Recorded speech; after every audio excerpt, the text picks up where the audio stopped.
We're live, ladies and gentlemen. Welcome back to Curbside Network presents Renegade Rangers Season 2. We're on episode 4 tonight, and boy, do we have a lot going on tonight. I'm not going to steal too much of Tim's thunder, but we've got a big night ahead of us, so I hope everyone watching is ready. I hope everyone here in the game is ready. I'm beyond hyped. Thank you, everyone, for your patience who wasn't while we were gone for these past 2 weeks. We appreciate everyone understanding that sometimes we can't be here on Fridays, so we appreciate your patience. We appreciate your support, but we're back, and we're better than ever. So, with that, shout out to our sponsors, Collected Comics and Games here in the Dallas-Fort Worth area. They have 2 locations, and they've got everything your guys' little nerdy hearts needs. They've got games, they've got books, they've got comics, they've got dice, they've got minis, they've got paints, they've got Funkos, they've got models, they've got it all. So please, go check out Collected Comics and Games. We couldn't do this show without them. We love them. We very much appreciate their support. And, you know, we're playing a tabletop game tonight. So you can't play a tabletop game without dice. So shout out to our dice sponsors, ST-Way Gaming. Jason and his team are working very, very hard to bring you guys some of the best dice out there. See, Tim's even rocking one of their dice tonight. They're working hard to bring you guys some of the best dice out there on the market. Some wonderful accessories, some cool apparel to go with your dice. So go check them out. That's ST-Way Gaming, ESTY. You will not be disappointed with the dice that they can provide. And if you guys really enjoy the stream and you want to help give back, check out our merch team. We have got so many designs over at our friends Peach City Inc. We've got the Curbside Network logo. We've got the Renegade Rangers logo. We've got the Mean Muggin shirt from Astromore. And we're working on a shirt for this season. I'm interested to see what our art director could come up with for Renegade. So go check out Peach City Inc., our official merch team. We love them dearly. And I feel bad, guys. I've kind of forgotten that this is one of the most important sponsors we have. Because we are, in fact, playing Renegade Game Studios Power Ranger Tabletop. We are officially affiliated with Renegade Studios. So, if you guys enjoy this game, if you guys enjoy Power Rangers, Transformers, G.I. Joe, even My Little Pony, go on our link tree, go to the link for Renegade Studios, and go check them out and all of their wonderful games, especially the ones that we're playing tonight, aka Power Rangers. But with that, I'm gonna kick it to the intro, and then Tim, you'll be up next. So, check out our wonderful intro from our art director Brian Price, and we'll be ready to go.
That's an old reference. And we're back. Tim, Cool. the What happens now? well, now you take over. Okay. I think it's best if we give everybody just a brief recap on what happened on the last, nearly said last week. It was actually a couple weeks ago on our last game. Last Um, episode of Power Rangers. oh yeah, I need somebody put the intro in the background while I do this, and I'll just try to summarize it all in 20 seconds. Uh, Last time on Renegade um, Rangers. there was a spell that turned Scotty and Deacon into punks. I want to see that fan art now. Get on I it, do people. too. Um, okay, yeah, when we left off, you guys had rested in a warehouse that had previously belonged to the Mighty Morphin Green Ranger, your friend Troy. After a good rest, a good rest had by most of the party members, um, a couple interactive nightmares for two of you. You gathered what supplies you could, and you proceeded to head out into Angel Grove with your sights set on the old Mighty Morphin Command Center. Along the way, you ran across a COG patrol that were moving human prisoners. After a brief combat and the destruction of said cogs, you actually learned that two of them were in fact Bulk and Skull, who are actually nowadays running like a pirate radio show and kind of tipping off people who are trying to get to safety in Angel Grove about rangers that are in the area. They actually have a very um, covert way of doing a weather forecast and dropping colors in the middle of the forecast to let people know that there's a red ranger or a yellow ranger in the area helping people trying to get out. Um, you also ran into Ernie. He is a little bit aged, but the former owner of Ernie's Juice Bar that used to be located at Angel Grove High. Um, you ran across Matthew Cook, who Matt Cook was in fact a former college football player who was familiar with Scotty. And the other was a guy named Caleb Harper, who seemed fairly just a random person, but after talking to him for a little bit, you began to feel a threat looming. And Scotty, you uncovered that in fact this Caleb Harper is in fact the Black Psycho Ranger. And he was kind of traveling incognito, trying to get out of Angel Grove for some unknown reason. Kind of had a hostage situation as he threatened Ernie with his life for him to be able to walk out of here without an altercation. After a tense back and forth, Scotty, you did kind of make a deal with Psycho Black, and he teleported away. You believe headed towards Mariner Bay. That's what he told you. After that very tense situation, you guys proceeded to head north in Angel Grove, and you were heading towards the old Mighty Morphin Command Center. And the last image you saw was actually outside of the command center, and you saw a squad of putties and a minotaur monster guarding the entrance of the old Mighty Morphin Command Center. You were all stealthy. You have not been noticed, and you have time here to plan how you wish to proceed. The only other thing of note is that all of you did notice that there was a very strange, what looked something similar to like a satellite dish that had been added on top of the command center. And you all surmise it to be some type of technology that is the source of the blocked communications and the issues that you all have been having. So, with that, there's no need to look at me any longer. We're going to switch over. I'm going to share a screen here to give all of you a better look at what you faced today. And that's where we're going to pick up, guys. So, give me one moment.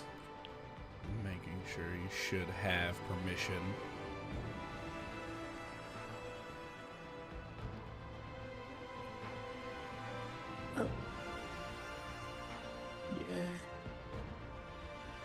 While we're doing that, I also realized we actually have an added story point, so we'll actually be starting with 6 versus 5. That is correct. Because of my my perk. Nice. Nice. Guys, thank you for reminding me to pull up my note sheet.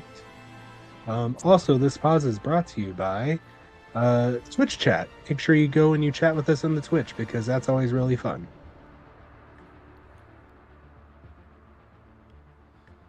Oh, And boy. SUA Gaming or something too. I mean, we could tell them about DamnCon coming up April 25th. We will be the official hosts Good one. of. We'll have guests like Rita Repulsa, Rakina. Trekina. Sorry. Did I mispronounce that? Yes, My you bad. did. It's all right. The Blue Turbo Ranger. And many, many more. So don't miss out on DamnCon in Garland, Texas, April 25th. We'll be hosting. I'm looking forward to it. This will be our second year with DamnCon. 3.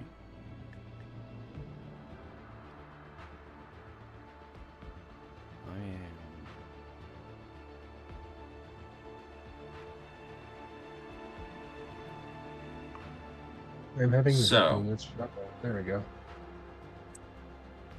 Gonna have you guys over here hidden. You're all hidden. Really quick, what is everyone's HP? I still have old numbers, and if any numbers updated, I need to update those on a note sheet. Mine has not changed. It would be a little late now, but just as a reminder, all of you did level up to level 4. Yeah. So that was the result of most of your exploits in the last episode. Now, I know you guys are very tiny in this, and we can I can zoom in and out as needed. This is just a bigger view of the map.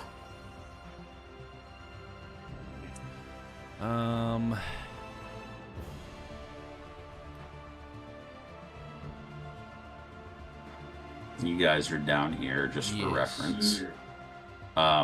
What you see, if we zoom in a little closer, you see a squad of 4 putties over here near a side entrance. You see 3 over here, and this minotaur creature that's kind of skulking back and forth. All right. How do I want to handle this, guys? So I'm going to ask some obvious questions, knowing that I'm not familiar with our monsters. Are they more? We can do more damage hitting, or we can do more damage with some weaponry. They're just standard putties, right? We didn't see Z's on the chest or anything. Good question. Go ahead and give me a alertness check. I would love to.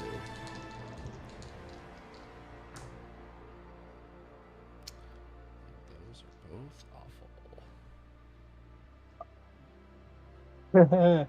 Hey guys, I just earned us a story point. Ooh. Oh, Thank you for coming in the clutch. 15. Deacon is Uh, currently seething and doesn't see Jack. no. 15, and I rolled a 6 on the d6. Oh, okay. So that's a 15, but a critical. Yes. It's a 15, but a critical success. critical success. Yes, I rolled a 12. a 12. I got 10, but on my D2, I got heads. Let's go. Let's go. Okay. So a 10, but a critical success 10. Mhm. If 10 is a success. Yeah, yes. Mine was a 5. There we go. Okay. Scotty, Yes. you're the only one that really gets a good look at them. These are not Z putties. They appear to be, we'll say, putties from the House of Vile. Okay. You do note, however, that these putties have collections of clay on their hands, and they don't like have digits. It looks like each hand forms into a small hammer made out of clay. So, I will relay the information to the group. Looks like House of Vile. They're not Z putties, but they definitely look like they're gonna hit like a ton of bricks. So I think we should be cautious with a frontal assault. Maybe we split off. A couple of you pick the putties off from a distance, and a few of us try to focus our more physical attacks on the Minotaur. Remind me again, who has the best ranged, the best range capabilities besides Stevie? Well, if he's above table, if he's got the juice, Deacon. Deacon, do you have the juice, or are you out of personal points? Above table, where is my personal power? Oh, we leveled up, so everything reset to max. So yeah, Okay. I'm at 5 out of Yes. 5. Yeah, Stevie was actually gonna ask Deacon if he could possibly back her up with that ranged assault there. So you were shooting pretty last session with that. It wasn't the V Lancer, was it? It was a No, it was the thermoblaster rifle thermal mode. blaster. Yeah, you were doing pretty good. So Scotty would probably suggest Deacon and Stevie take the range.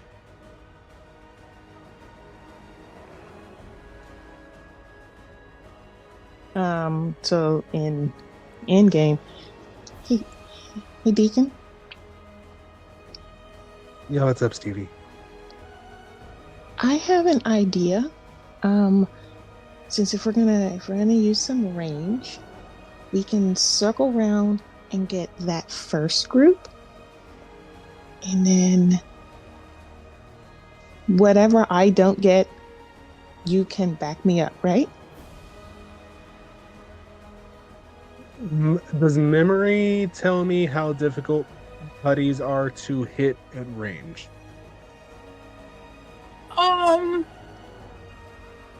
I will say, with the information that Scotty gave you, these putties look different than the ones that you have faced in the past. Okay, noted. I would say, just from what he's telling you, and just you, once he's pointed it out and you looking, these don't look like run-of-the-mill putties. Okay, Finster's been working.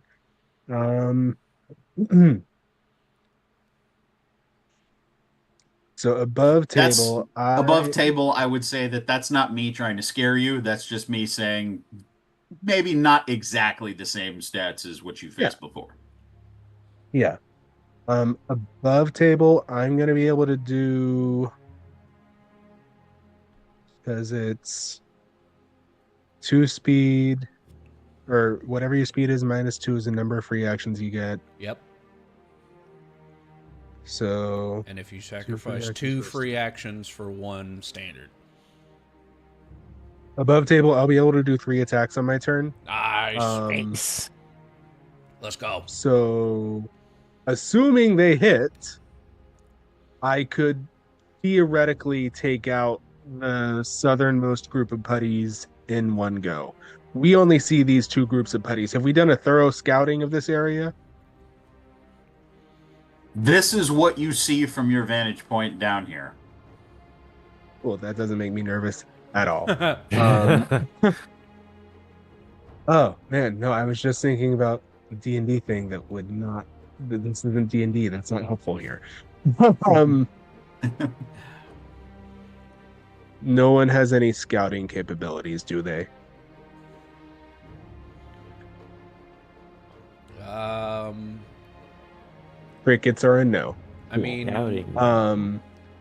I rolled pretty good I- on the alertness, so I'm pretty sure this is what. If So not outside, I don't know what's inside the command center, but I don't think there's anything outside. so Alertness is important, but definitely for, sneaking around, getting a good look of everything, and not being spotted, that's infiltration. So I actually took a specialization in stealth when I leveled up. Ooh. well, Don't be suspicious. So I could sneak around and, try and get a better lay of the land, if you will. Deacon is going to look for just from their current vantage point, see if he can find a decent sniper's perch. Kind of see if we can run it back from last time. okay.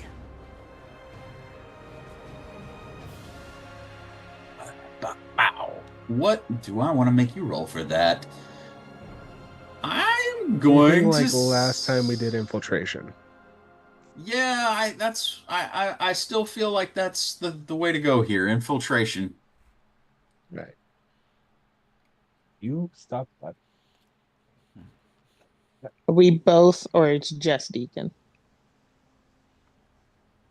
He just told me that he was looking for a sniper's perch, so Gotcha. that's all I knew as of right now. Not terribly great. Let me see if I have a thing for that.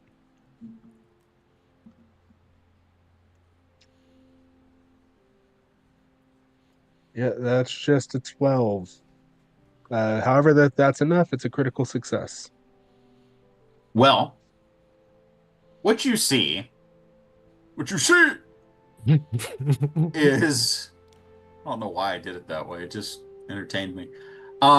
Just backing out a little here. There is a bit of a ridge that kind of covers the left of the command center that could give you some elevation and some cover. However, you're then at the mercy of the range of your weapon, because at that range you would have clear shots for the Minotaur here. We'd have to, like I said, there's a lot of blocks in between you and where you would be perched at. So you Humor might me. Go ahead and measure it. Okay. Let's say, for the sake of argument, that I zoom in so I can see.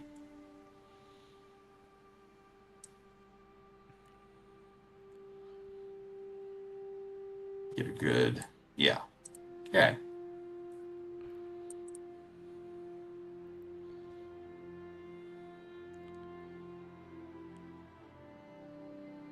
Okay, 50 feet to the Minotaur. 110, Going. 120 to the Uh-huh. first sorry, the squad of 3 putties here. Yep. And all the way back here is not bad, 105 to 125. Every single enemy would be in my range. Let's go. Let's go. So, let's cut that, please. And you said your infiltration was a 12. Yes. He's probably not going to Would- get over there quietly, but he would get over there.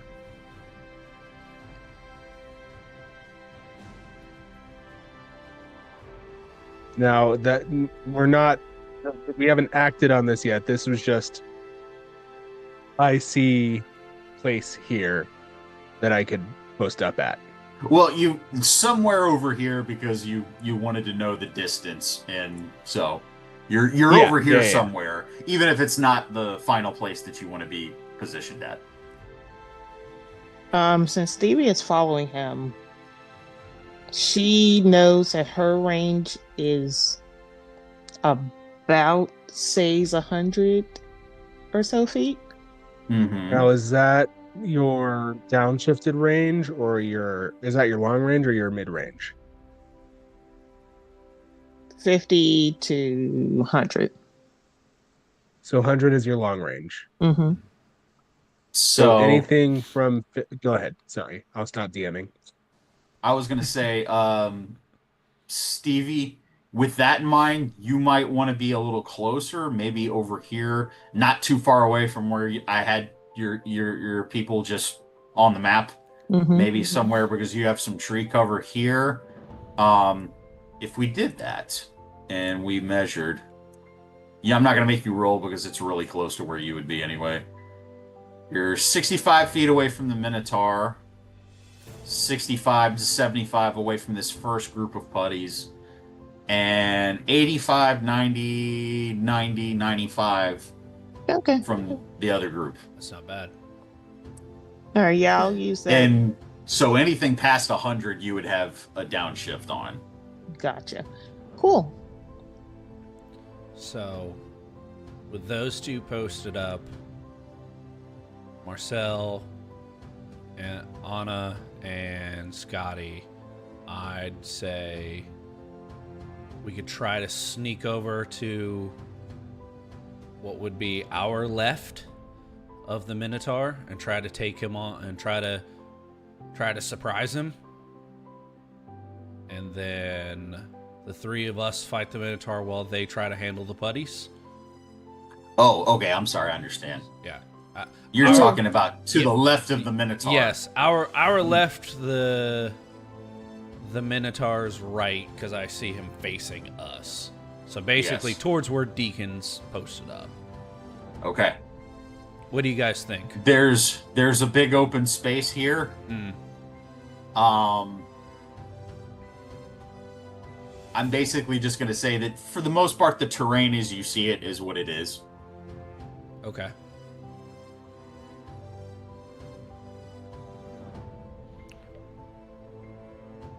So your suggestion is move toward the Minotaur. Mm-hmm. Three of us try to hit him with some range while we're moving up, because I don't know if we can make it all the way to him on one turn. I was about to say that, yeah. I think that's Yeah. And then the three of us focus on him. The other two focus on the putties. Sounds good. That's a good plan. All right. Now, Happy to be a part of it. really quick, Stevie, just so you know, anything you make as far as a ranged attack with your any ranged attack that's in that second window, so basically anything further than 50 feet, you would roll with a snag.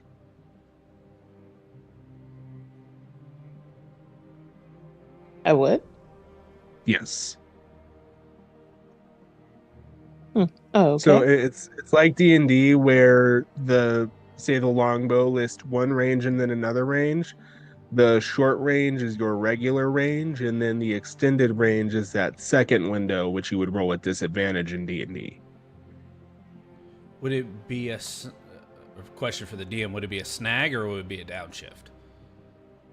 Because that 100% affects everything. Yeah. Sorry. Yeah. What this game? I sometimes get the wording incorrect. This game's wording for disadvantage, which is a snag, I believe. Yes. I think I said downshift last time, and that was my fault.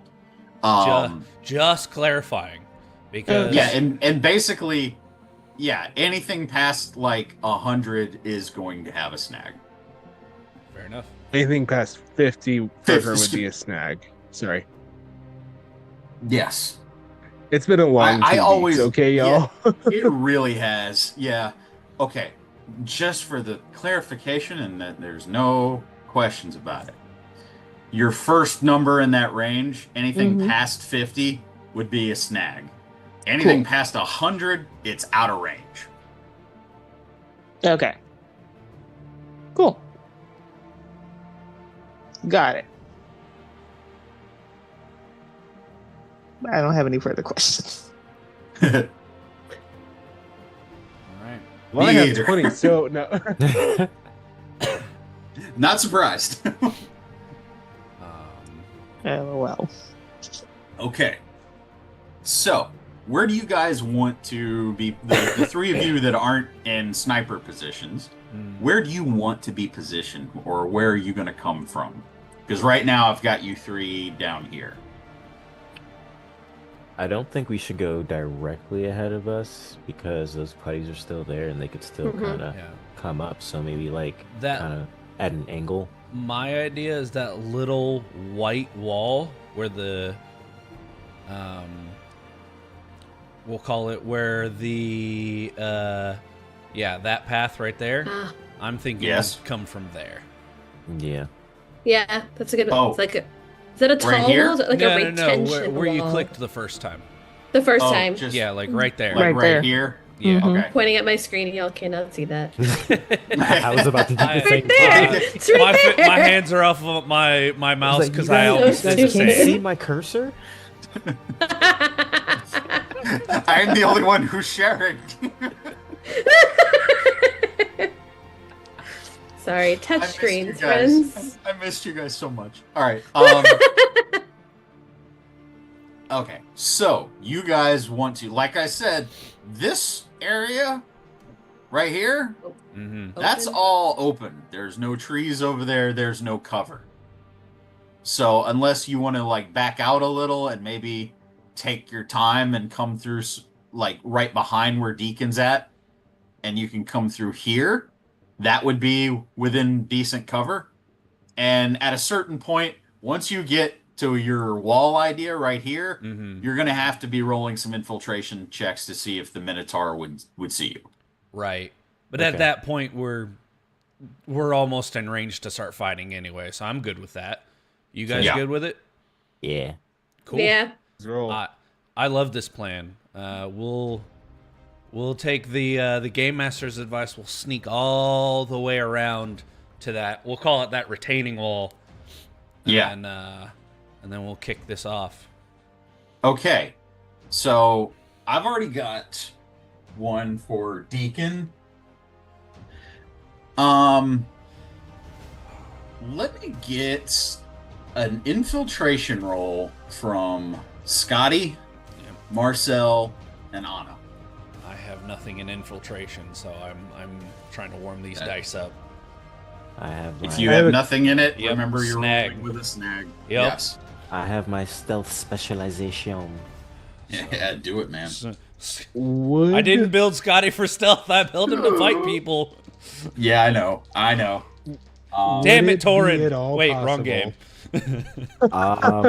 I would like to burn a story point because I got a 2. Oof. Cool. Yeah. Question, Tim. Yes. Would it be at all possible to count this as a group roll and I get to roll with advantage? Or sorry, a edge. You have already rolled.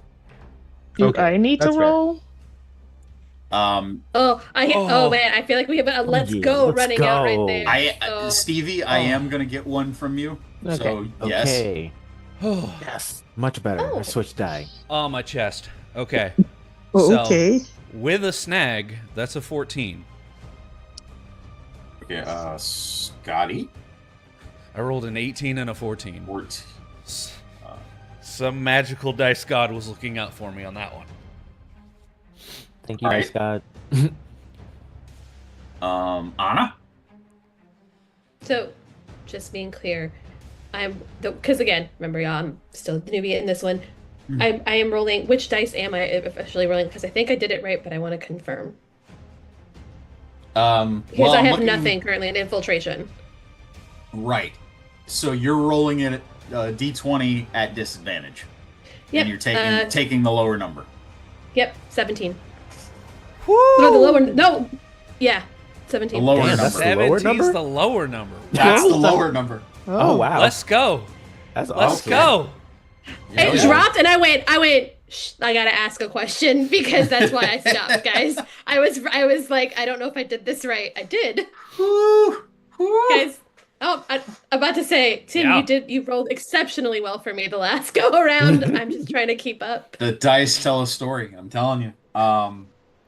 Marcel, what did you roll for that infiltration? That is an 18 on the die with a heads up on my D2. So, So a critical success on the 18. Okay. see. Let's go. And Stevie. Mm-hmm. All right. Infiltration. Got it. It's so nice to not have to ask y'all to roll alertness 5 times. Right. That is 12. 12. Got it. Okay. I will say, Marcel. Yes. Gonna move you guys over here. I am updating the story points right now, by the way, since I burned one. Oh, I already updated them. Oh, never mind. So you guys are very close to where Deacon is set up. You are roughly 50 feet away from the Minotaur. Nice. Perfect. Yes, all of you are 50 feet away from the Minotaur. Cool. I wish we could all hit him at once. I mean, Each So- square There's is a thing worth for how that. much? Yes. I mean, technically, Theoretically, we could, but 5 we'd have feet. to. Okay. It's called the Power Blaster. We haven't used it at all. There are many things you have not used. Maybe you'll use them tonight. So, let me make a roll or two. And then maybe we can get things started. Of the table, would sneak attacking a monster with a Power Blaster call as escalating a fight? You think? I would say yes. So we can't do it. Darn. Well, I mean, we technically never worked for Zordon, so. That's true. It's true. Okay. Is everyone pleased with the plan? Is everybody are we good to go? I'm any chance here. You guys, I know what it looks like on the map. I just don't have unmorphed versions of you right now. So none of you are morphed just yet. In the last episode, we did experiment with the idea of stealth morphing, which will not cause big explosions and color bursts behind you and give away your position.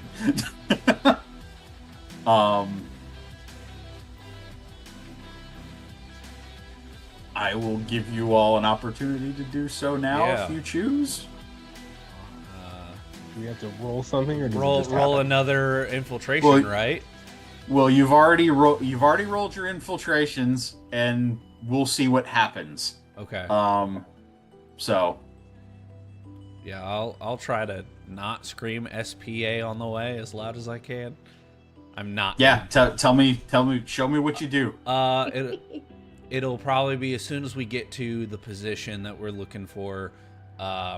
Much like last time, Scotty will just kind of like whisper into the morpher SPA on the way and then hit the button. Okay. Hold on, guys. I'll go next. I have got some.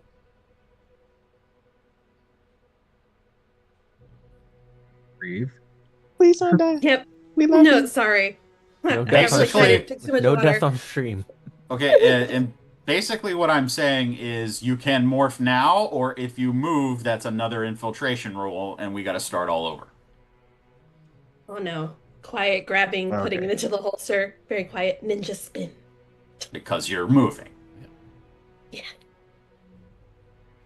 I just like the imagination of like just quietly flicking a fidget spinner. That's literally what it reminds me of. Is ninja spin. What if one of them like used it as a fidget spinner and just accidentally morphed one time? It has. Could you imagine trying to do like a Zeomorph or something quietly, where it's like,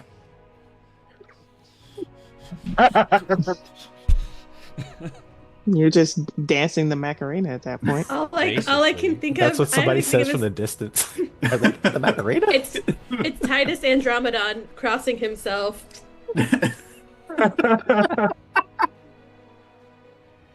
Like that's what it feels like. Deacon is going to do the arm motion, and I don't even think it's going to be voice activated at this point. I think there's like a thumbprint scanner on the morpher, and the pink shield pops up, and he just casually kind of like sneaks through it. But when he comes out the other side, he's different. So like I was not yet. Not yet? Okay, cool. Yeah, we haven't gotten there yet. Intrigue. Well, So Rewind. So Stevie is over in her little shrubbery area over here, and she's just Dino Thunder power. Make up. Don't write on my character sheet. And she is just gonna Shrubbery. morph. Do you still do the backflip?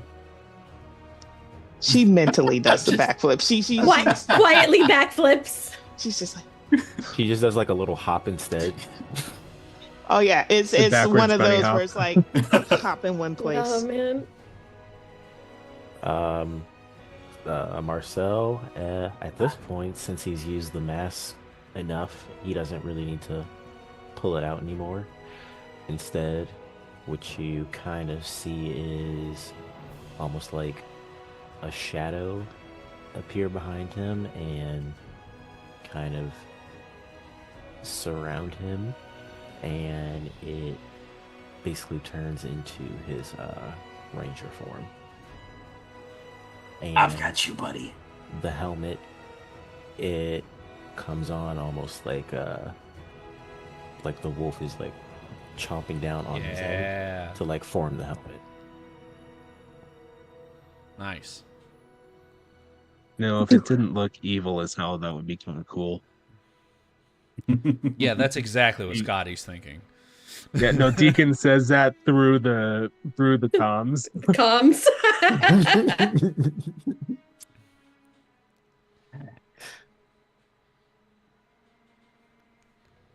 Okay. All of you have morphed. You are stealthed.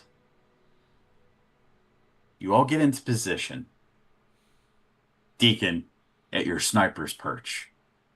Scotty, Anna, Marcel, your weapon, whichever weapons you're choosing, drawn. Scotty specifically will I call it the Snake Eyes build. The gun in one hand, sword in the other. There you go. The power blaster in the left hand, shadow saber in the right. Yeah. That's right, because Shadow Saber you can wield with one hand. Mm-hmm. Yes. Mm-hmm. Yeah. Marcel will convert the Lunar Lance to its blaster function, or I guess rifle function. Yeah, nice. Rifle mode. Yeah. Yeah. And just because I haven't said it every other episode, make sure that if you're using your regular power blaster that you take your free upshift. Yes. Upshift, upshift. Makes my targeting a D8. Please make a note of that. I will not be keeping track of that for you. Yeah, that's why I basically say it every single time. Yes. That's very good. Sorry if it gets annoying to you at home. For those in playing the game, it's not annoying. Thank you so much. If it's annoying to you at home, sorry, friends, it's helping me. So, and I was, you know what? I'm gonna hold because we have other fun things to play with. But Anna's gonna pull the blade blaster. Stevie Okay. has her trusty geoslinger ready to go. Okay. As you all move into your positions, Stevie, Mm-hmm. you step in a gopher hole. Oh no. Because of course. Oh, What? Oh, I love it. no. And you kind of like, it's nothing that, like, you're not, it takes you a moment to free yourself, but when you pull your leg out, you kind of rustle some branches and leaves near you. And you all notice this, that the Minotaur immediately looks in this little grove of trees where where Stevie is hiding. I apologize. No. very quickly. When I look, when Stevie looks into the gopher hole, does she see something? I'm sorry. I'm so sorry. Give Never me an check. alertness check. Never change, Reese. Never change. Never change To be Stevie. fair, we did Spider-Man, fight a mole thing recently. You know what? 11. You don't see anything. No. What you do notice is that it is a fairly large hole. Like how large? Person size? It kind of connects to a trench of up-tilled earth, and it's definitely large enough to fit a person. Is it comparable to the Bugs Bunny tunnel that we saw when we were at AGU when Dremel was leaving? I would say it's similar. Because Stevie was going to apologize to the gopher that lives inside the hole. That, sorry I messed up like your apartment and everything.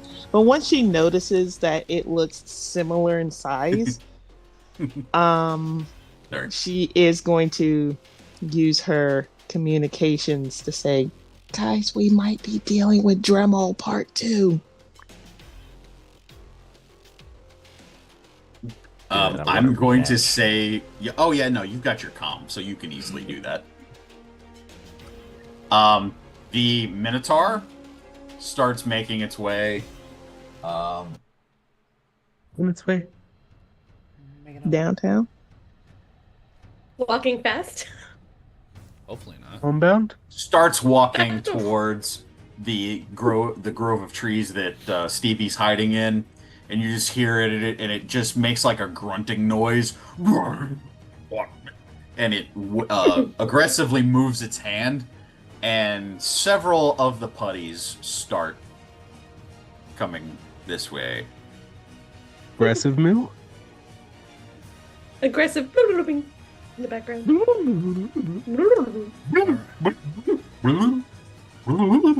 All right, guys. I think it's time.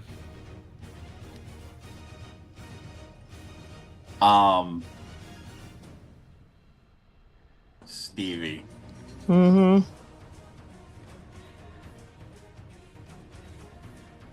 The Minotaur is making its way towards you. Give me an alertness check.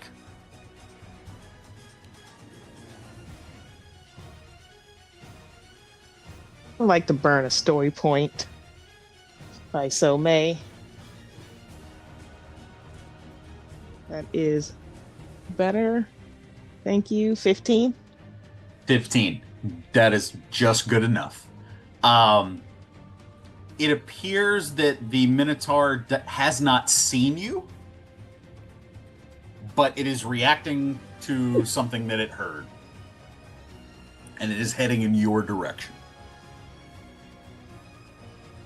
I mean, at this point, he's just, making himself an easier target to hit.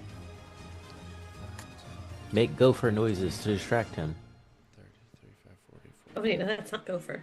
That's not a terrible idea to like Pretend to be a gopher. to pretend to be an animal. As 'Cause of right now, the four of you on the left still have the element of surprise. But it's in danger of being lost. Okay. Since his attention is already on her, to continue giving them that element of surprise, can Stevie make bird animal noises? I was gonna say, if he gets any closer, Scotty's ready to shoot. Yeah. I'm going to say make me a survival check, Stevie. Survival. I can't do a performance check. I'll say, yeah, that's fair. Go ahead, do performance. Okay, let's see a performance. See how good Yeah, this is. okay. Okay. So that's gonna be a 15. Okay. This is going to be versus his... Yeah, okay. Is it smart?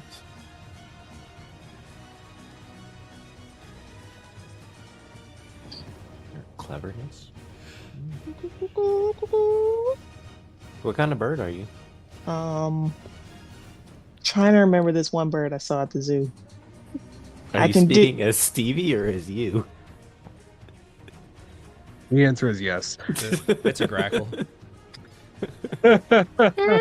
Oh, big grackles.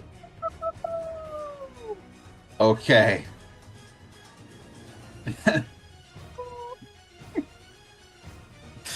Okay, what was your total, Stevie? That was gonna be a 15. A 15. He rolled a critical success, but it's a 12. So, Oh, oh.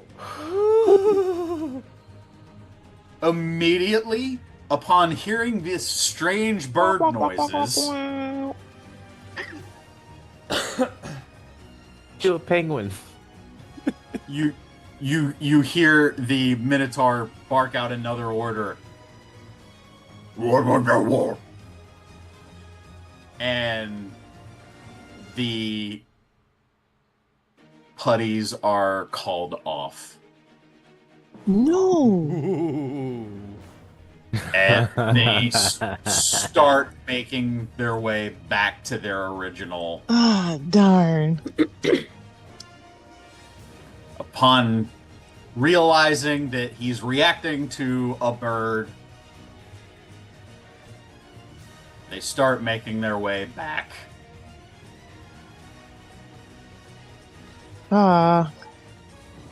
So literally pulling the Saturday morning cartoon, oh, it was just a bird. Go back to your posts. I'm confused why you're upset by that. Wasn't that the goal? I mean, I think she wanted the putties closer so she could shoot them. Oh, okay. But it He didn't want them was to a go back. twofold plan. It was a I twofold definitely plan. didn't want the Minotaur that close to the putties. Actually, he can do his full movement and he'll make it back to where he was. Well, you know what? So, my animal birds noises fooled them. Stevie feels good about that.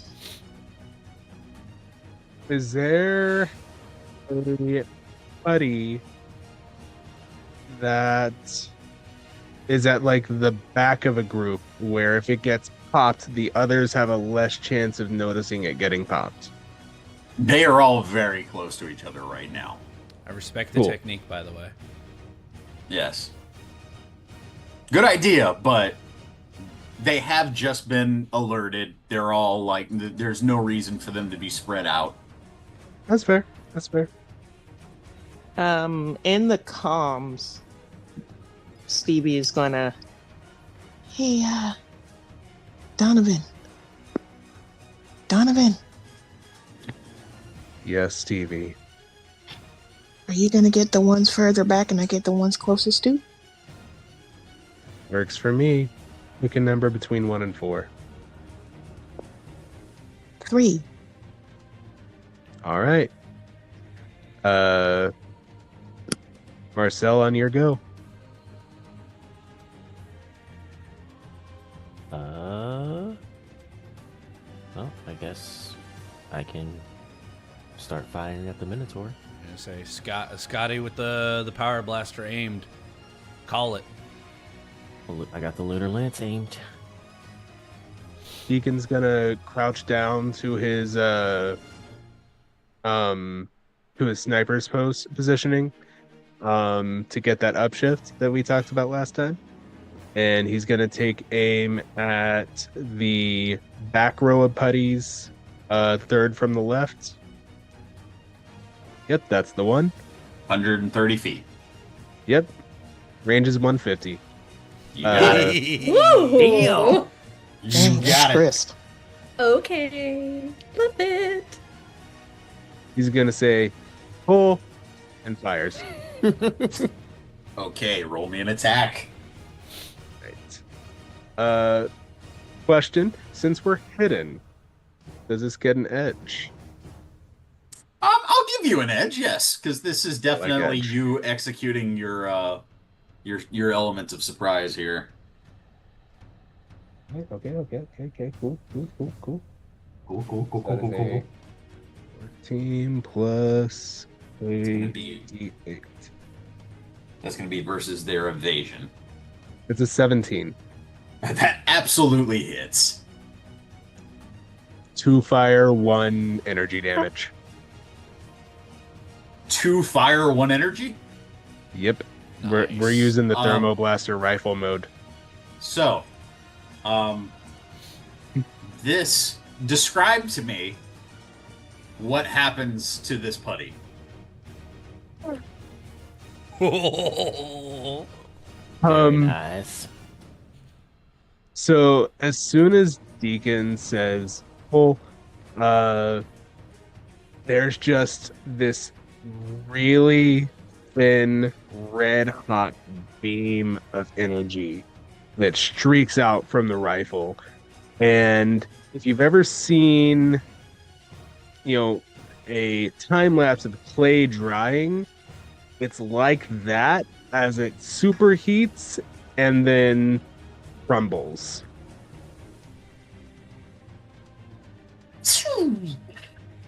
This you see as this does exactly as you say, and this putty warrior you see is like the cracks in the like the rock and clay of the arms and everything start to like highlight a bright red and intensify, and you see as the thing just and shatters. Needless to say, everyone's looking in your direction now, including the Minotaur. Would everyone please roll initiative? Yes. Can do. Let's go! Nat 20. Nice. Hey. That's a...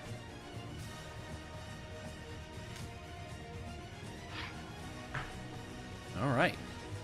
Nice roll, Marcel. Have And that is a heads up on my D2.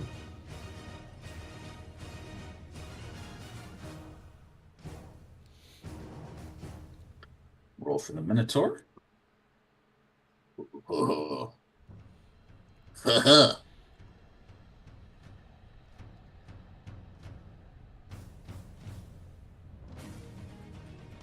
Not a great one for me. Now here comes the fun part. How am I gonna do this? I'll separate them into groups.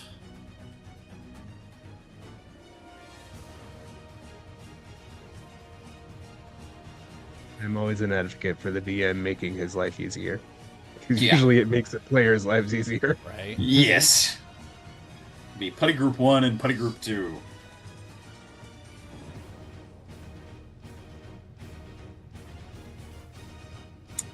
Let me see. And say that's group 1, so it'll be. So while Tim handles this, I'd like to inform the rest of the chat. We are at 99 followers. We are 1 away from 100 on Twitch. Let's go. So if anyone's watching that hasn't already followed, please hit that follow button so we can hit 100. What's their initiative? D4. Ooh, not good at all. I'll put them near the bottom because that's where they're probably going to be. Group 2. A little better. I think they might get. All right, guys. Initiatives 20 and up. Yo. Marcel, what's your total? 21. 21. Okay. 15 to 19. 19. I was at 21. Oh. You're very small on my screen, so just tell me, please. 21. 21 by Deacon. Deacon and Marcel, who's got the better speed? My speed is 5. 7. However, Marcel rolled a nat 20. Give it to him. Okay. Very well. So that's Marcel. I will cede this to you, sir. I appreciate that. Thank you. That will be Marcel and Deacon. 15 to 19 was 19. Stevie. 19. What was that, Stevie? 16. 16. Well, I got to do this twice. First of all, Scotty, what do you have in speed? 7. Okay, well, you will go before one of the buddy groups. Nice. Because they're slow as crap. And Stevie, you said you got 16. 16. There's no way you're going before the buddy group as well. What's your speed, Stevie? 6. Yeah, no, I shouldn't even. I already knew.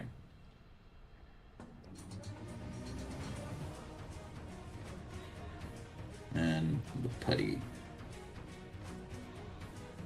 Number 2. Number 1. Oh, the poor fodder. Okay, so we're going to go to the top of the order, which is Marcel, followed by Deacon on deck. Where's Anna? The that's a rolling good question. I apologize. No, don't, because I was very upset to give you my number of 7. 7? Believe it or not, you're not the end of the line. Hey. Oh.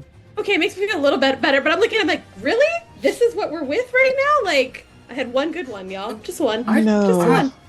I didn't roll well for the putties as far as their initiative.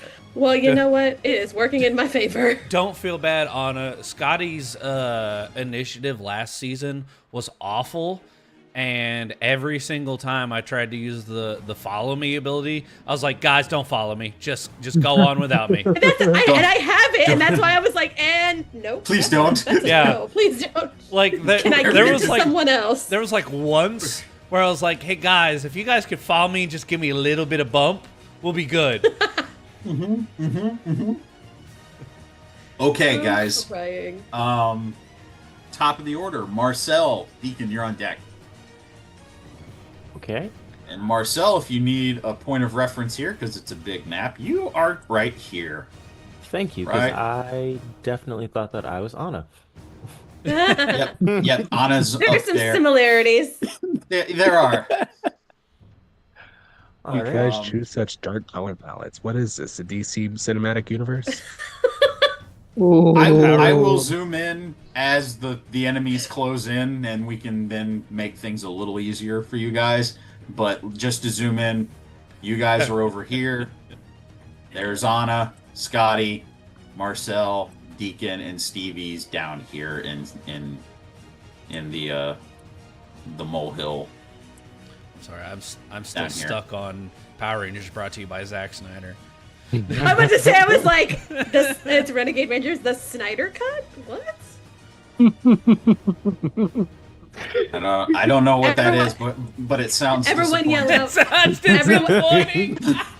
Everyone yell out Martha at the same time and see what happens. Why did you say that name? Why'd you say that, dude? Why did you say that name? What's up with that? What's up with that? He's still a Save, backpack. save Alpha. Why did you say that name? Oh gosh, sorry anybody who's watching. There's so many in references. Oh gosh. Oh, interior references. If you subscribe to our Patreon and you show up to the beforehand chat, you may get to see some of them. Right. Oh my god. Okay. Marcel, Maybe- it's still your Yeah, turn. Marcel. All right, let's. Oh Lord. So, I have Let's- the Minotaur in my You're right sights. here. Click, clack. Yes, the Minotaur should be. I think it was 50 feet. Yep, 50 feet away from you. Okay. I am going to go for a shot. And I actually have targeting in this, so I'm going to use that. Don't forget the upshift to targeting. Dude. Oh, shit. That is true. So that is a D6 instead.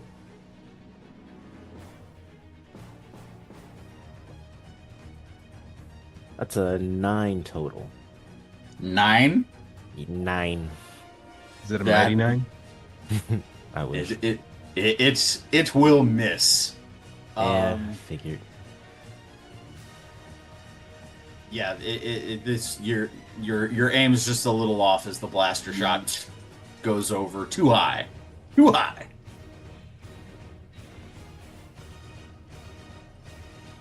Ah, damn it.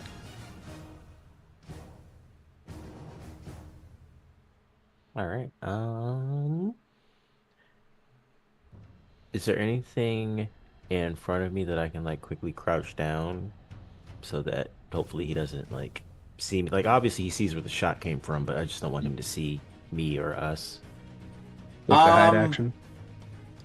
You could. I would give you. It would be another infiltration roll if you wanted to move. I remember it being mentioned that you guys wanted to go up to this retaining barrier. So if you're trying to move up there, that would be another infiltration roll. But you are correct, and you had a critical success on your infiltration the first time. Mhm. So he knows where the shot came from, but he does not see you yet. Oh, okay. Well, in that case, I will stay where I am. Okay, so no movement. Not at this time, no. Okay. If you're done with your turn, Marcel. Sorry, I Yes. covered up the initiative. Deacon, you're up. The Minotaur is on deck. All right. Let me go copy paste my initiative order so that I can update that. Hold, please. Yeah, Deacon is going to count on his friends to save him and target the 3 buddies in the back. We're gonna go in order from say right to left. From right to Where's my left, character the sheet? back rank of putties. You got it. I'm upshifted. That is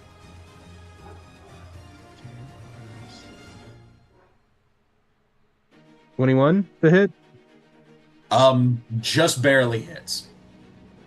21 just barely hits. What?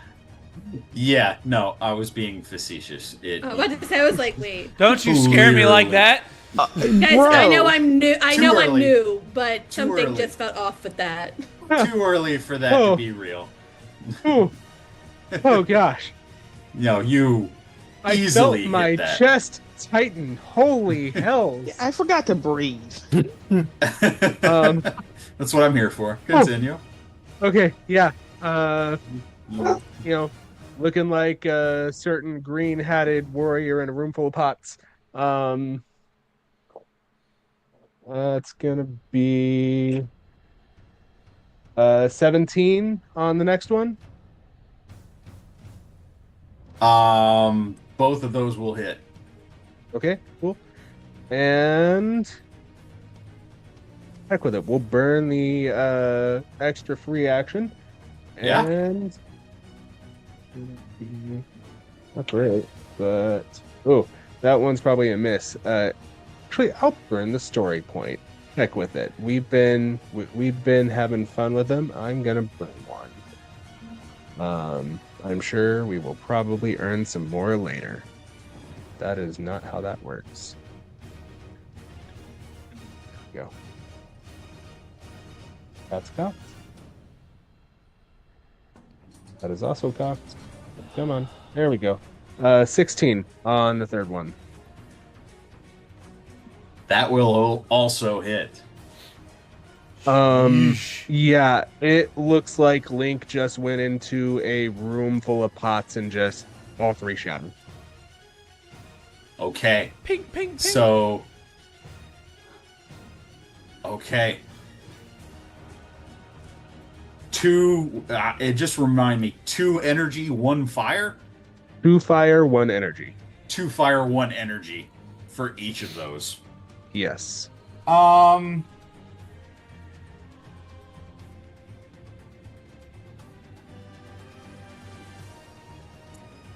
No. If you have to nerf me, I understand. No, not at all. Okay. I'll be sad, but I'll understand. Absolutely not. So I'll cry about it later. You guys all see an entire rank of putties. Very similar fashion to the first one that Deacon shot, where they ignite a bright red that kind of like it seeps through the cracks of the clay and rock of their hide and their arms, and then explode and shatter into little bits of pebble and rock. The entire back row of putties have been destroyed. Let's go. Probably the least threatening set.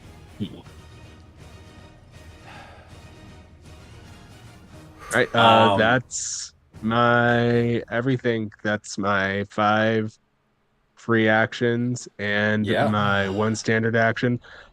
Just for funsies, since I'm not moving, I'm gonna see if I can move up in the initiative order. If that's a thing you can do. Yeah, that's not happening.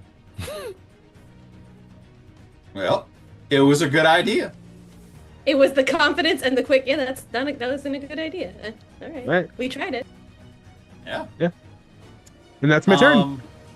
That was a really good turn, Deacon. Thank you very much.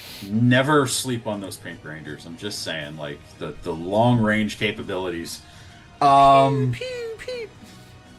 So it is now the Minotaur's turn, and Scotty, you're on deck. So be thinking about what you want to do. I'd have a very good idea. The very first thing that's going to happen is something.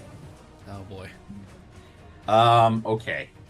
With that, Deacon, you make eye contact with the Minotaur. It has spotted you.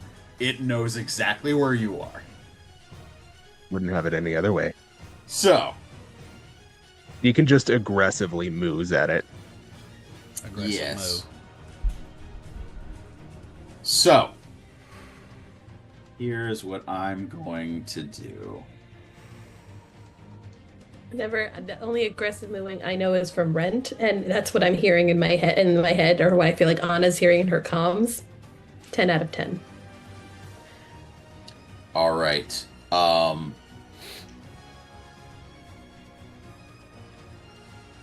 This is going to be a random question, but I'm going to ask it. Boy. Does anybody here speak Greek? Nope. Nope. No. We Okay. got English and Klingon, but I binary don't code. have Greek. Yeah. Okay. Then you just hear this continual stream of monster noises in a language that you don't understand. So funnily enough, Damn it, who Stevie dubbed has- this? Stevie has Latin, but she doesn't have Greek. I want to hear Tim speak Greek. Don't cheat me on this, damn it. I would, but I'm literally just learning the letters on Duolingo, so I haven't gotten every far. step counts. Just yell some random letters. My We won't chess know. game is way better than my Greek right now. Just putting that out there. Duolingo Anyway, sponsor us. yeah, please. Oh, yeah, I mean, please. yeah. That's me begging. I don't care. If you So- sponsor We're us, not you can be the above monster begging of on the this week. channel. Please, Okay. please sponsor us, Duolingo. You can be Okay, the monster of the week. I'm going to make, Duo would be a formidable. Duo, foe. the duo owl. Not the. I'm not fighting the owl. I'm gonna make a leap. That owl It's threatens going to with make missiles. each of I us ain't speak in fighting a that different thing. language so we won't understand or be able to communicate. No. Oh, Why that's is his it speaking in legendary High move. Valyrian? His legendary move is Tower of Babel or something like that, and we all can't understand one another. That'd be awful. Look, love it. Scotty, why I'm are you putting speaking in- German? 9! Why does he keep saying the number Everything- 9? Everything that's in German always sounds way worse than what it really is. Except for that one thing. Duo sponsorship. I'm not touching that with a 10-foot pole. I was talking about I'm- butterflies. Yeah, sure you were. Schmetterling. Schmetterling. Oh, ambulance. Krankenwagen.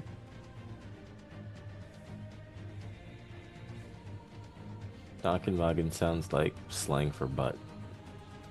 Like that Okay. Kind of. Krankenwagen. I like Damn, look at that donkey crosswalk. wagon. Crosswalk is fun too. It's a zebra striping. Oh, this is What? probably not going to be Yep. hard. Sounds like for something you would say when Okay. you're angry. Krankenwagen. 7-7. Hugelschreiber. Sorry. Pretty sure I'm butchering these words. Gesundheit. If you speak German, we're sorry. Yeah, I know it's offensive. That I'm pretty doesn't- sure we've said worse on this show. And we'll probably say worse in the future. Well, we are going to have Astromori Season 2.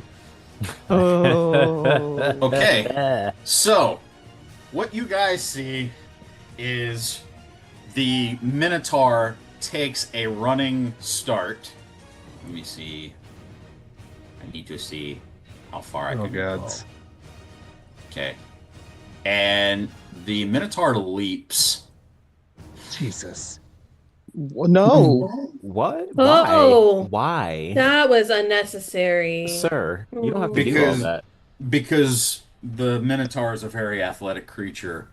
And it is very close to you, Deacon. In the Um, grill. It's like you Yeah. called it, friend.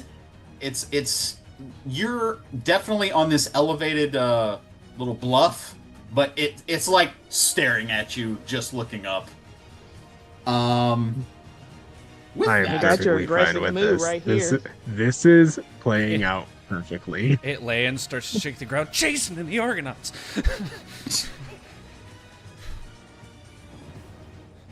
okay. That just reminded me of a Next Generations episode. I feel like if Sky was here, he would try to like somehow Toro. Right. Toro. Yes. On a skateboard. Right. Okay.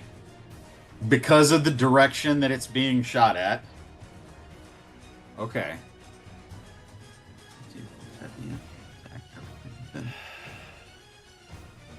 Okay, so this is an attack roll. It's going to be against both Deacon and unfortunately Marcel because of his positioning.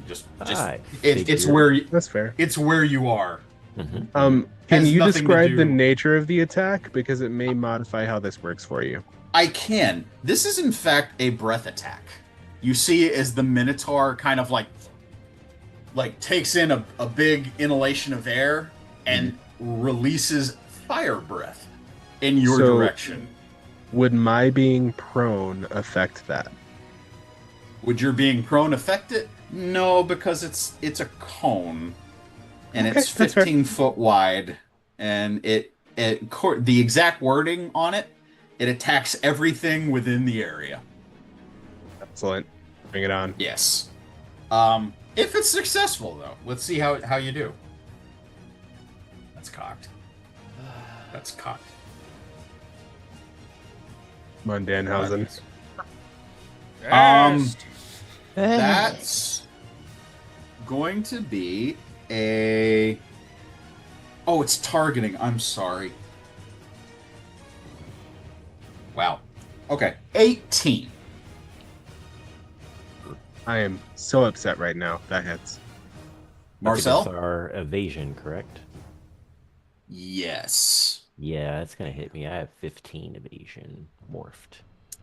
Okay, you both will take 2 fire damage as this Minotaur lets loose a fire breath. And you will all see as like everything in this vicinity here, because it's in a 15-foot cone. 30-foot long cone, but it's 15-foot wide. And everything there gets incinerated and basically burnt down to the ground. As Marcel and Deacon both take 2 fire damage from this flame breath attack. Deacon's gonna get hit. And he's gonna like roll on the ground and be like, "Hey, did anyone tell you we're in a burn ban right now?" Oh, it starts. I love it. Wait, is Angel Grove in drought like the rest of California? Because this could be a problem. Given everything else going on in Angel Grove, I feel like that would just be the layer. If you on top of honestly want to pull that thread, everybody make a survival check. All right, I'll play your game. Just remember you asked. Would this qualify as an emergency situation? I think so, yes. 18. Cool. And I swear, if that's my attack, if that could have been my attack roll, I'm gonna be so mad. That is an 11 with a heads on my D2. Okay. So critical success if it is successful. 13. Okay. 9. 9. 9. Oh no! Stevie? Now Anna's speaking German. 9. I'm sorry. I missed it. Strictly verboten. Survival roll, please. Survival roll. It's a group survival roll. Oh, okay. Even though I'm way over there? It's pertaining to something macro, not micro. Okay, 13. Okay, that's a party success, and what you see is that luckily the foliage that got burnt, it basically burned out a small section of foliage near where you guys are at, but the fire does not spread. No, Oh, thank goodness. There's an important bro. question specifically for Deacon. Is there any active burning right now? Ayo. I would say a little bit. There's got to be a couple. There's got to be a couple bushes that are smoldering. But Okay, cool. As long as there's something on fire around him, Deacon's going to suffer a snag to all alertness. okay. That is going to be the end of the Minotaur's turn. Hangouts are real, y'all. Scotty, Yep. you're up. Stevie, you're on deck. All right, so my chest is pounding because I have a very bold strategy that if it works, it's going to be awesome. If it fails, I'm going to feel like a jerk. Hey man, it's gonna be awesome either way. I'm just Thank you. repositioning the map a little, just to Believe try in you that to. believes in yourself. Believe in the me that believes in you. All right. Love that anime. Same. Believe in the you that believes in you. Scotty will leave his position of cover. He's going to circle around the Minotaur. I have 40, so you can put me... put me right there. That way if Marcel or Anna decide to get up in its grill, we can flank it. Yeah. Okay, here we go. I am going to attack. I'm going to also yell, cover me, as I'm going to make an attack with the Shadow Saber. Here's where it's going to get interesting.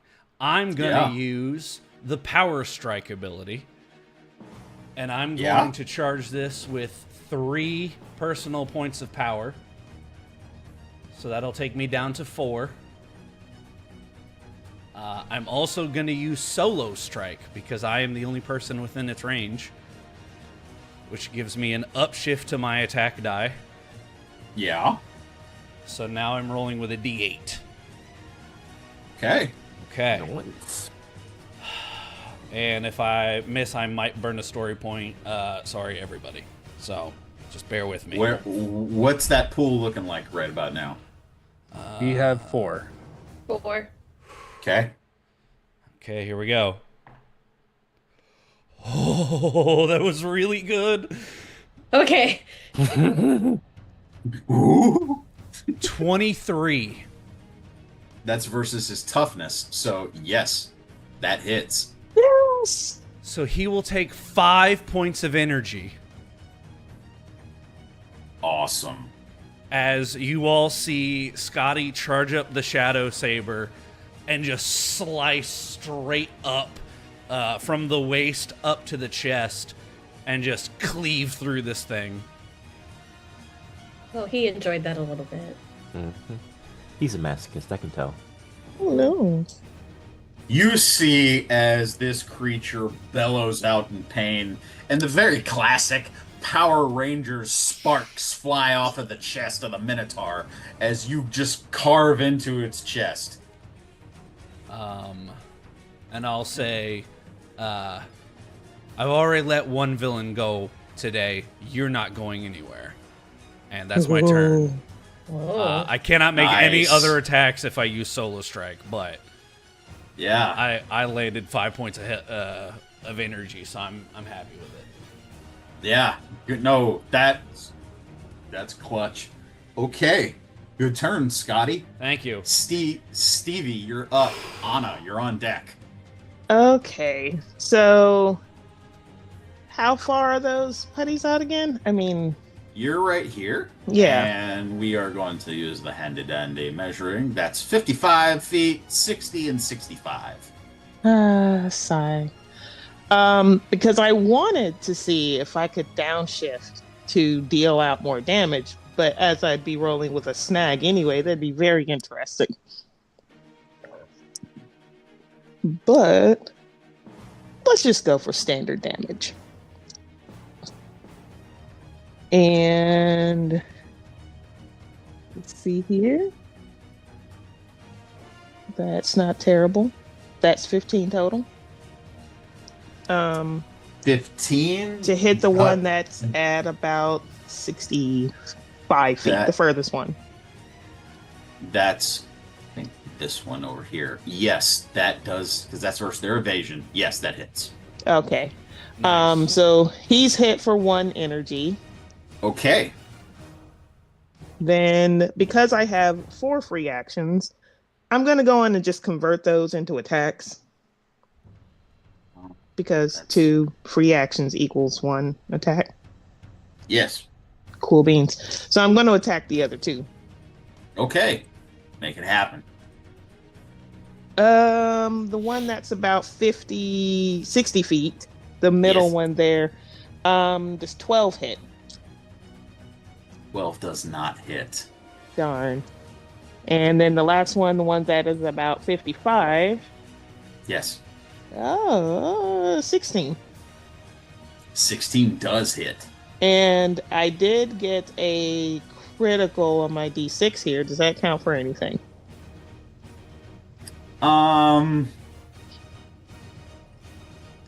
think in the past I have given you you guys an extra point of damage in the event of a critical hit. And it would just double your... That's just 1 energy, correct? Yes. So for a crit, doubling that to 2 energy. Okay, so the one that's at 55 feet was hit for 2. The one in the middle, I missed him completely. And then the one furthest back hit 1 energy. Would you care to explain how that last one you hit ceases to exist? Woo! Let's go. So in a very similar fashion to that of Deacon, it's going to turn into that hard clay or whatnot, except it has yellow vines that are kind of eking out from the hit point and then explodes. Nice. To which Stevie is going to it. look at her weapon after seeing all the damage that Deacon did, and she's like, I need an upgrade. But with that, I end my turn. Excellent. Anna, you are up. Yep. The remaining putties are on deck. All right. Well, given Anna's location, I think we're just gonna attempt to just obviously seeing some of the damage that Scotty's put onto the Minotaur, at least for right now. We got some temporary weakness, so just trying to get that blade blaster and making some direct hits. Okay. What's the range on that blade blaster? The first number. 30. Okay. There you go. Well, you're 15 away. Blast All away. right. So anyway, Great. she starts Yeah. blasting. Uh-huh. Yup. Pew. Yep. And then, because is it considered a targeting roll? Because, yeah, okay. Just want to make sure. Yeah, because I have nothing in targeting, so rolling that D20. Oh, But yeah, that's Wait, you have the wait. Hold on. upshift. The you have upshift. the Oh, upshift. So you get a D2 onto that. okay. Oh, awesome. Thank you for that. That's all Deacon. Mm-hmm. Thanks, Deacon. Well, Deacon. I mean, let you Duncan. Donovan. Thank you, Daniel. Oh, wait. I hate all of you. 16. It's 16. Using your blaster? Yep. 16 hits. Let's go. Same. Sorry, y'all. I was late to the party, but I'm here.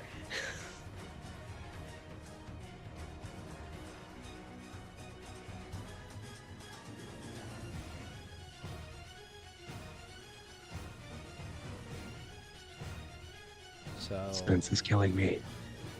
I was about to say, did y'all freeze or something? Like, no, are we all we're good? We're good. So if she hits with the blade blaster, The it's blade 1 blaster. energy. 1 energy. Oh, yes. 1 energy damage. I'm sorry, y'all. No problem. Sorry, I was doing math. That's why I was quiet. That's okay. He's Meanwhile, not good at in reverse math. in You all mean honesty, subtraction? Yes. she's just happy to be part of the and be it's about damn time. Just making that connection. You see as this energy blast does hit the left of the chest, kind of closer to the shoulder. You see as the kind of sparks fly off, and it did do a little damage to the Minotaur.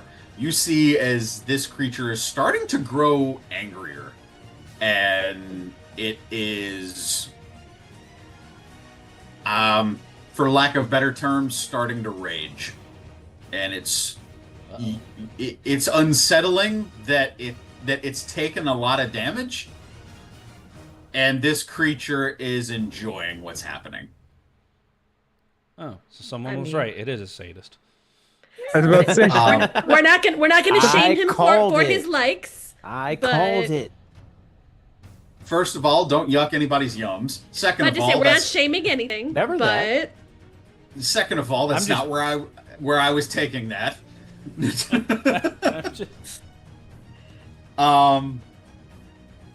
Okay. Anna, are you gonna move or are you gonna stay where you are? Well, I'm looking at this is You're up moving here. a little. Yep, I'm gonna move a little to On- the Is that left? Left is left. Yes, At- left. At the risk of backseat DMing, Anna, if you don't move, you can re-roll your initiative to try to go higher in the initiative order. That's not backseat dimming. That's just letting her know what she can do. I think I want to. Yes, I like that idea. For right now, I want to move. I want to move. Yeah. Okay. I like where I'm at Uh, the moment. Yeah. Okay. You're gonna stay where you're at. Oh no, I'm sorry. I like I like where I was at, meaning making the decision to just move. Yeah. Okay. Do you want to To be kinda right close. here? You're in Yeah, melee with that's it a- right there. Yeah, that's a good spot. We'll stay there. Okay. I was just looking where everybody else is right now. Yeah. Sure. The putties are up.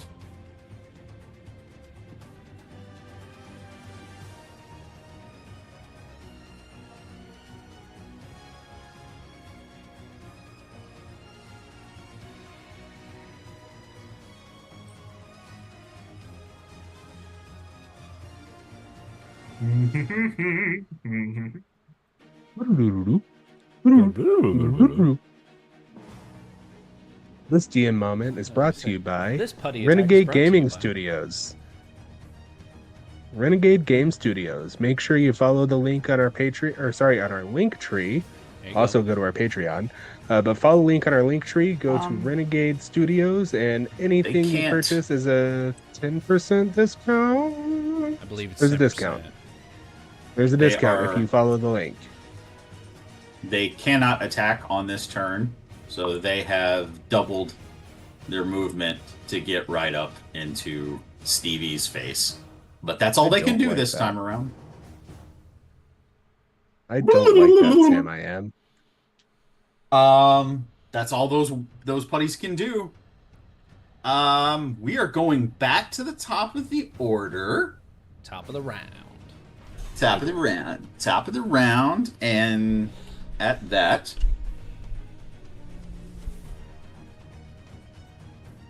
oh, that's okay, sure. One moment.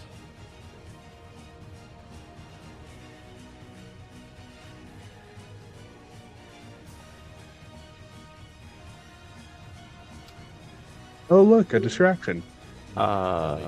See, you couldn't do reverse math, but you can do multiplication. What's going on? Don't worry, What you got I there, will buddy? explain. I have a smoothie. So What you doing with that? they're about. Smoothie. It's a smoothie. From the inside of the command center, you see as Jeez.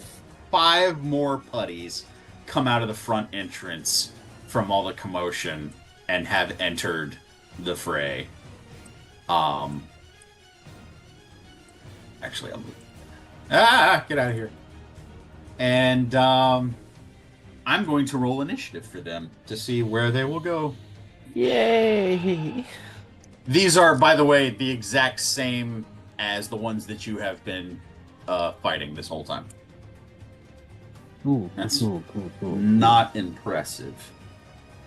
They are literally going... Okay.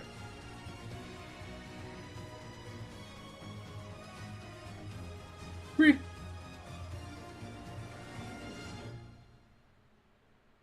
So literally nothing changed. They just took the initiative order of where the decimated group was. Awesome. Where was the decimated group? Because they never got at to the- move before they got. They were after Anna and before the group that's attacking Stevie right now. Okay, cool. They're all the putties are at the bottom of the initiative order. Still. Good. Stay there. You're like, good. Your journey is about to begin. Theirs isn't. Okay. How many with 5? Oh. Rolled a 5 on a d6. What do you want? Awesome. So they have entered. Now, Marcel, you're up. Deacon, you're on deck. Okay. By the way, Tim, what I just sent you, my sheet, I realized I was using the wrong stats for the Lunar Lance. Didn't matter because I Okay. didn't hit anything last time, but Okay. this is what is correct. So, Awesome. Thank you. yeah. So, Marcel got burned badly. Yes, you took 2 And points of fire damage from a flame breath attack from the Minotaur, and you are right here, just a little bit above where Deacon was. okay. He is definitely feeling that, and uh, he is also feeling a lot of anger and rage that he would Yeah. like to release. But for anybody that can see it, the horn on his helmet, which started to grow during the first combat, has grown a bit more. And you can see some of the dark energy kind of emanating off of his body, almost like steam. And um, you can almost see the eyes on his helmet kind of glow a little bit. And so he is going to take his Lunar Lance and charge in for a double slash, which is making sure I'm doing this. Do it. Yes. Question for the DM, because it'll affect my turn as well. Do we get anything for flanking? Is it? I don't believe so. Okay. But let's look up just to be sure. Let's not cheat you guys. Let's see. Actually, this would be a quadruple slash because I have a double slash attack, but because of my speed, I can do 2 attacks. So technically that would be 4, correct? Because this is counted as a sharp for the 2. Yeah, for the double slash, does it any wording on it can only be used once per round? It does say one time encounter. It also does 3 energy too. Yeah, but one time per encounter means you wouldn't be able to double it. Okay. Then I'll just stick with my initial first attack and then just see how that goes. So that's going to be for 2 sharp and 3 energy. Gracious. And Unless I'm reading this wrong. that's an attack roll? Yes. All right. And let me just look at my sheet real quick. Make sure I'm not doing anything extra. Ooh. Can I attempt to frighten him with my aura and coming in just, kind of not crazy, but like ferociously? Do you have a frightening ability? I do. I have a specialization in my intimidation for frighten. Okay. Then I'm going to say give me an intimidation roll. Okay. And this is before my attack roll, correct? Yes, we'll do this. This will be the first roll that you do will be the intimidation. Okay, cool.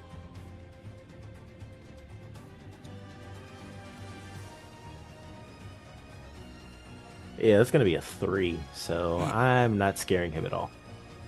I'm I'm gonna do that versus his toughness, and that's definitely not gonna do it. So it still happens, but what you understand so far is that the Minotaur enjoys combat. Okay. And very difficult creature to frighten. Understandable. All right, going for my attack.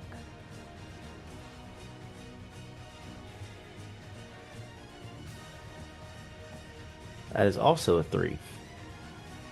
That's a 3. Ugh. Well, Thanks, son. Thanks. that does miss. I do get Story 2 point? attacks, though. You do get 2 attacks. You can attack again, just Well, not the gnarly energy one. Yeah. All right. That's a 17. Okay.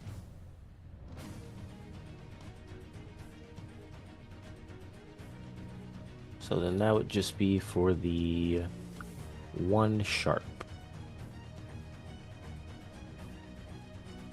Okay. This time, I'm going to use an ability of the Minotaurs, and he's going to use a perk he has, the Horn Shield that's in his left hand, and he is going to intercept the attack and basically nullify it completely. Boo! Boo. So basically, Marcel, you come in with this the lunar lance charged with black energy, and just like deflects off of the club that he's wielding. You come in for the second strike, and the shield comes up, clang. Boo! So sorry, bud. Eh. It does happen though. 'Tis the will of the day. Now, are you? Well, you've moved. You've attacked twice. Anything else that you want to do?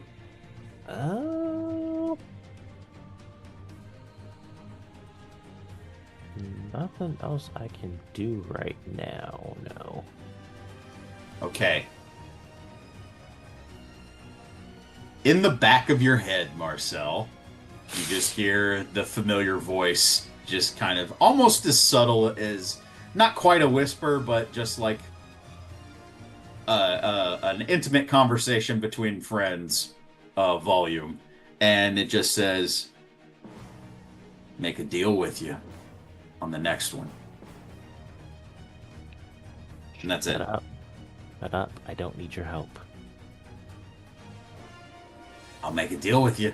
I'll help next time. Shut up. Shut up. None of us are talking, buddy.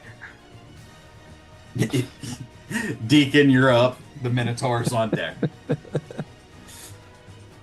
Cool. How far away is he from me?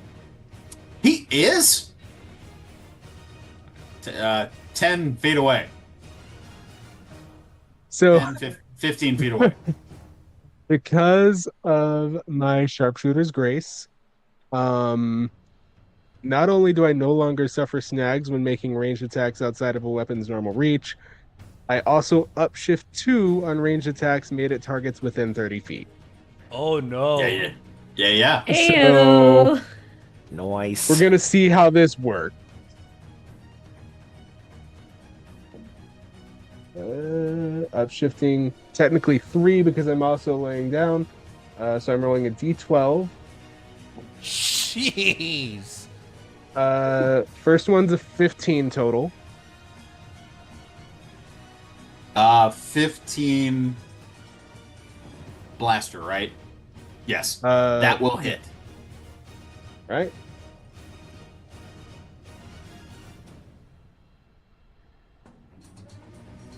Oh no, it's not. Going to use my capable of anything to reroll that 1 for the scene. 17 for the second one. That will also hit.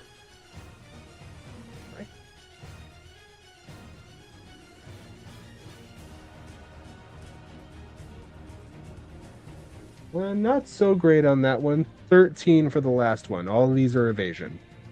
The last one will miss. Okay, cool. So he's taking 4 fire and 2 energy damage for a total of 6. Okay. I am forced to use this. Oh, I- wait. Hold on. I forgot I have an extra free action, and I upshift again on that last roll. It's the same damage for each, right? Yes, Okay. the one that missed. You want to use okay, the one that missed. Yeah, I'll give it to you. Go ahead. Let me find upshifting rules because I'm upshifting past the normal range. Give me just a moment. Does anyone remember what page that chart is on? Hold on. I have a book. Base dice type. After a D12, it goes to 2D8. 2d8. Okay.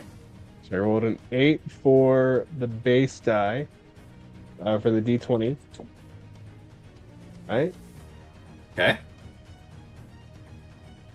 19. That would make all three of them hits.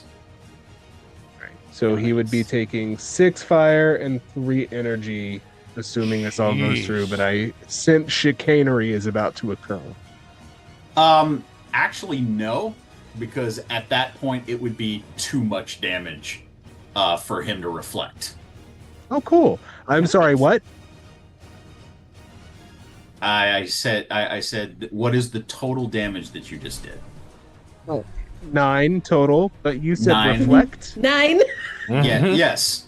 Yeah, when it was just 2, I was going to use a perk of his to reflect 1 back at you, but at this point, it's too much damage. It will not matter. Okay. Cool. Damn. So, here's what happens. Deacon, would you like to describe how the Minotaur falls? Let's go. Let's go! I honestly didn't think I was going to get here. I'd like to thank my mom.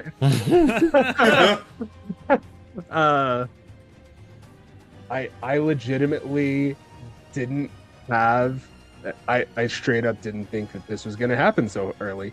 Oh gosh, how do I want this to go down? Resisting the So- urge to sing "You a Moment Like This" by Kelly Clarkson. What he has a shield in one hand, and what does he have in the other? It's like a spiked great club. All right. So I imagine he goes to bash Marcel with the shield, and the first shot takes the shield out.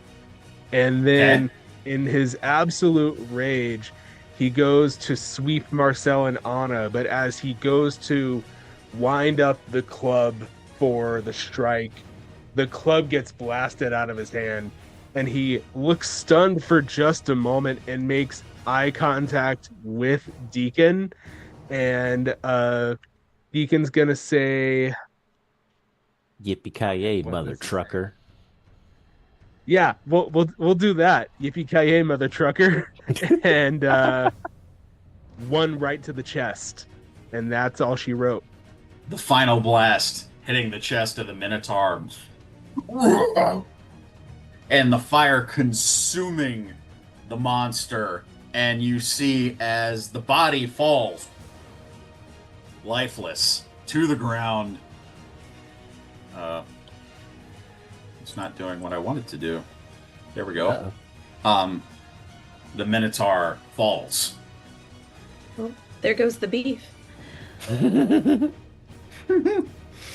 Well played. So Fresh meat's back on the menu, boys. Oh! I think you guys need to work on your one-liners. Continuing.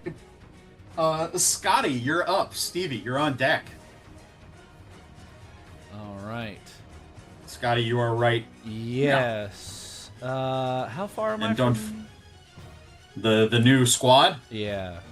They squatted up. 30 Okay. to 35 feet. Yeah. At the risk of this going wrong, I'm gonna go at him. Put me right in the the center of that front line. Yeah. 25 feet. Red Ranger's charging. And I'm going to attack the one on the right first. Yeah. That was not very good. Let's see if this D6 can help at all. What have you? What have you? Nope, that's a reroll. Hey, that's 13 toughness. That will not hit. Okay. So that's my first attack. I'll try once more. Same putty. Same putty. Okay. Oh. That's a 23. That will absolutely hit. For 2 energy. How does that putty cease to exist? So I will run up to this group. The putty will be on. He's on my right hand side, so it'll be a swipe right across the midsection. Yes. And then I'm going to turn the blade and make my third attack on the putty in the middle. Okay.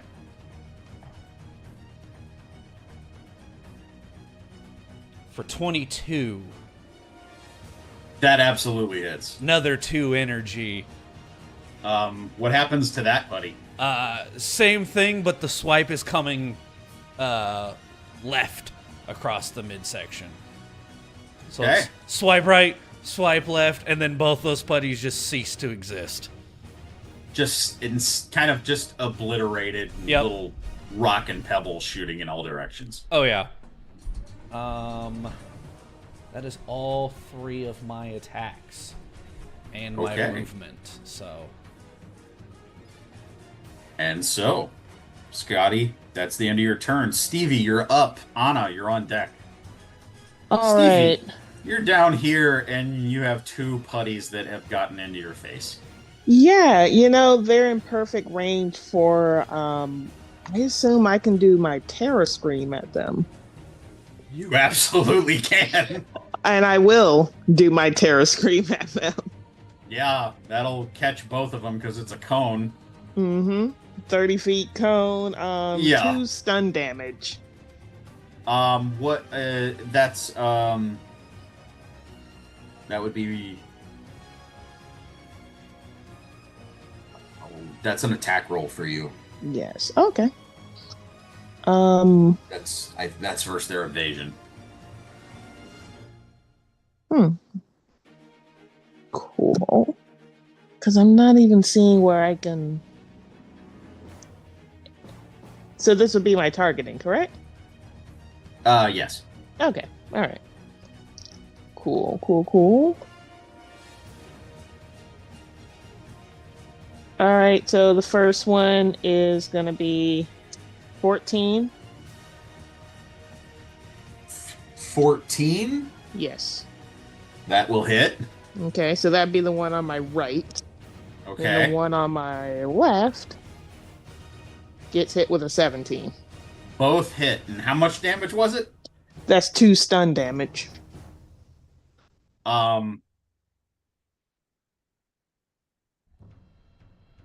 Would you like to explain what happens to these 2 putties when you hit them with this terror scream?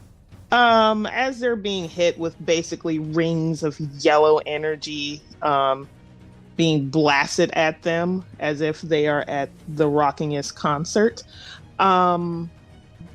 they do their usual. They harden up like clay and then break with that yellow energy.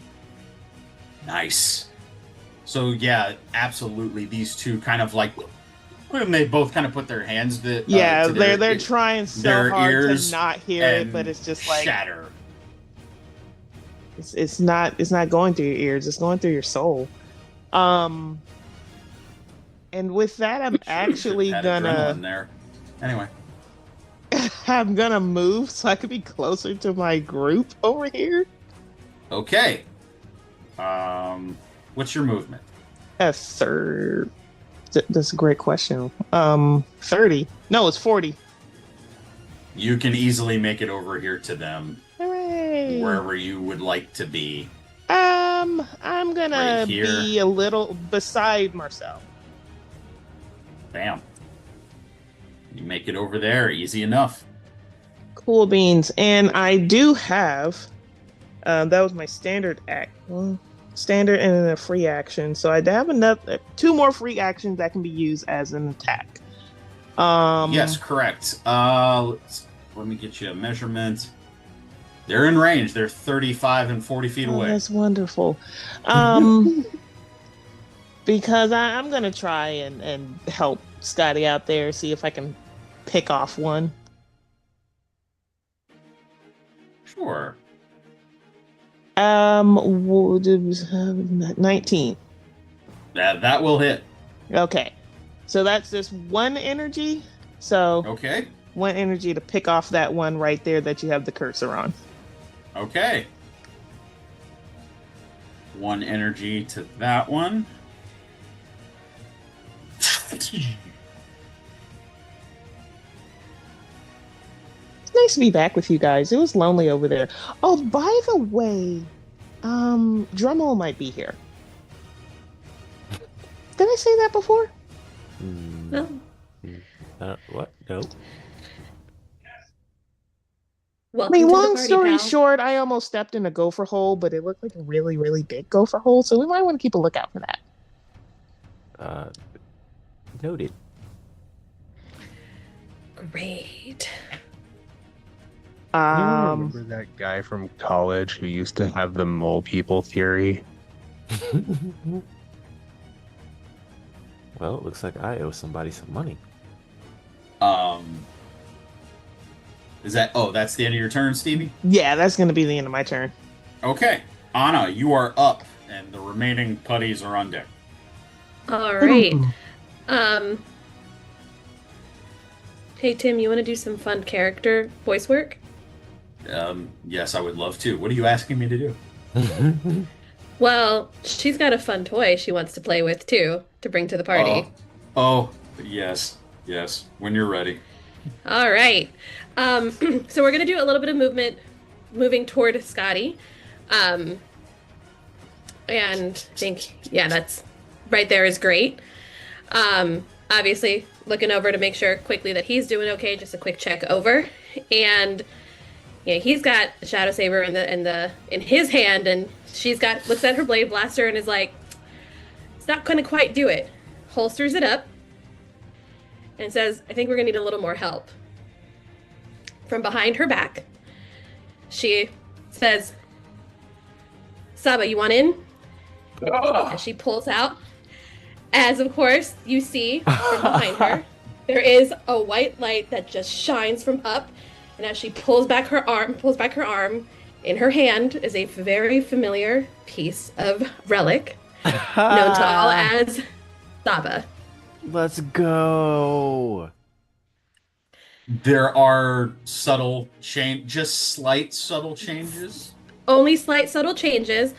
You see, of course, looking the same, although the hilt does have a very similar to her own uniform, having some little streaks of pink in it, as well as some black around it. So, while it is a Saba that some are very familiar with, he just looks a little bit different. And to be clear, that's the same sword that White Ranger Tommy had. That is the same sword that yes, White Ranger it is Tommy had. For the most part, the same sword. I have a question. Would Stevie recognize it or something to that nature? Stevie, that would be.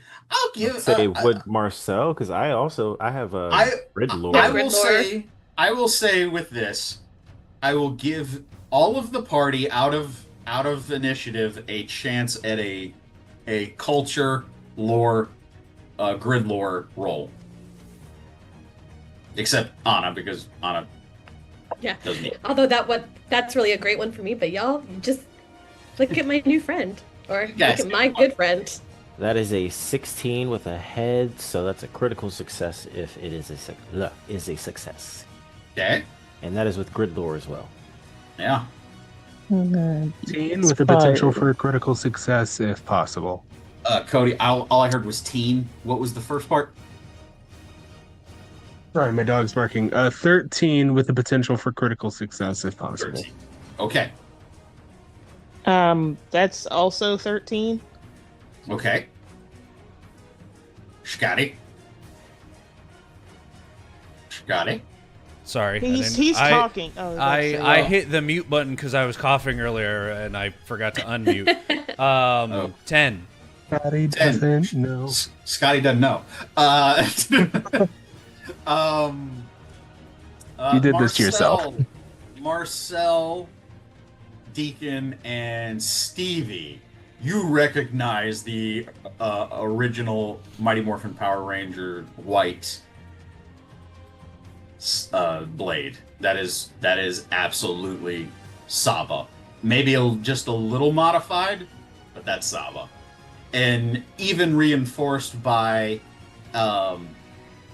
as the white energy coalesces in her hand and the blade is summoned, it immediately picks up mid-conversation with Anna as you all audibly hear White Ranger power.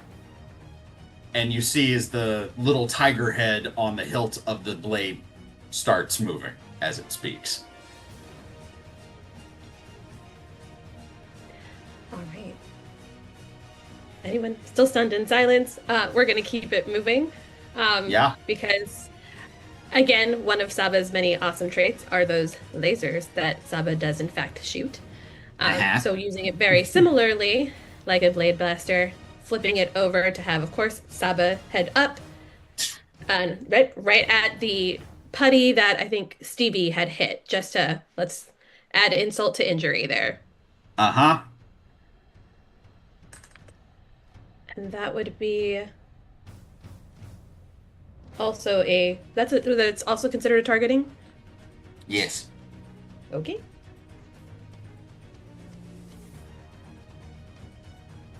That is a 16. That will hit. Is how much is that? Is that energy? How many points? Oh, is that? one energy. One energy. Okay, well for that one, that'll do. You want to describe how that putty ceases to exist? Yeah, so laser eyes are ever present and shooting, hitting putty right in the middle, and of course, with a fantastical little explosion of white, that putty then turns into clay parts and then poof, disappears.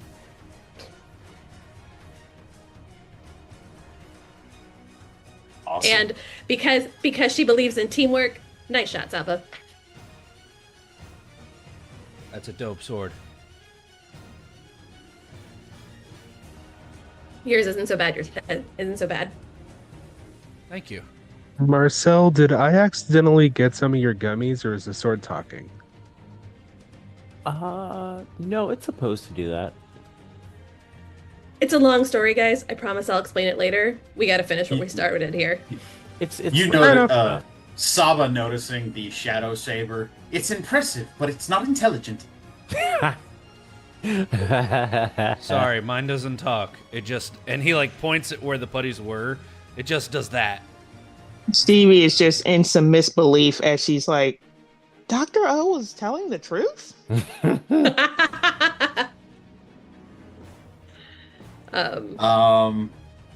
Is that it for your turn, Anna? Do you have another attack?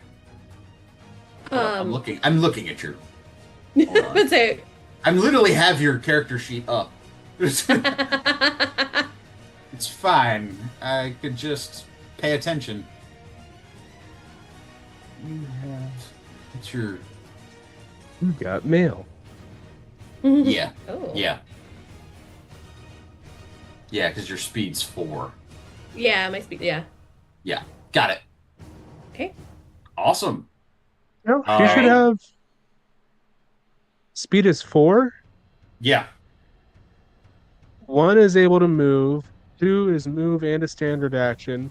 You need to burn So 2 free actions to get an extra Standard action. So she should Standard have two action. free actions. She'd have one more. One more attack. Because it's... Alright. Hold on. Yeah, let's There use you it. go. I mean, Where's the book? I wrote it down, I promise. Yeah, it's 4. Her speed is 4. Mine is 2, which means she still has 2 left. And she can Okay, spend- there you go. Free actions. Yeah. So you have Okay. one more if you would wish to use it. I mean, let's use it one more time and see what happens from there. And again, it's another targeting attack. Would Okay. it be considered an attack? Yeah. You Okay. can use the targeting ability, or you can use it as a blade. It's your choice. You know what? Targeting sounds like a good time. Why not? Do it. 12.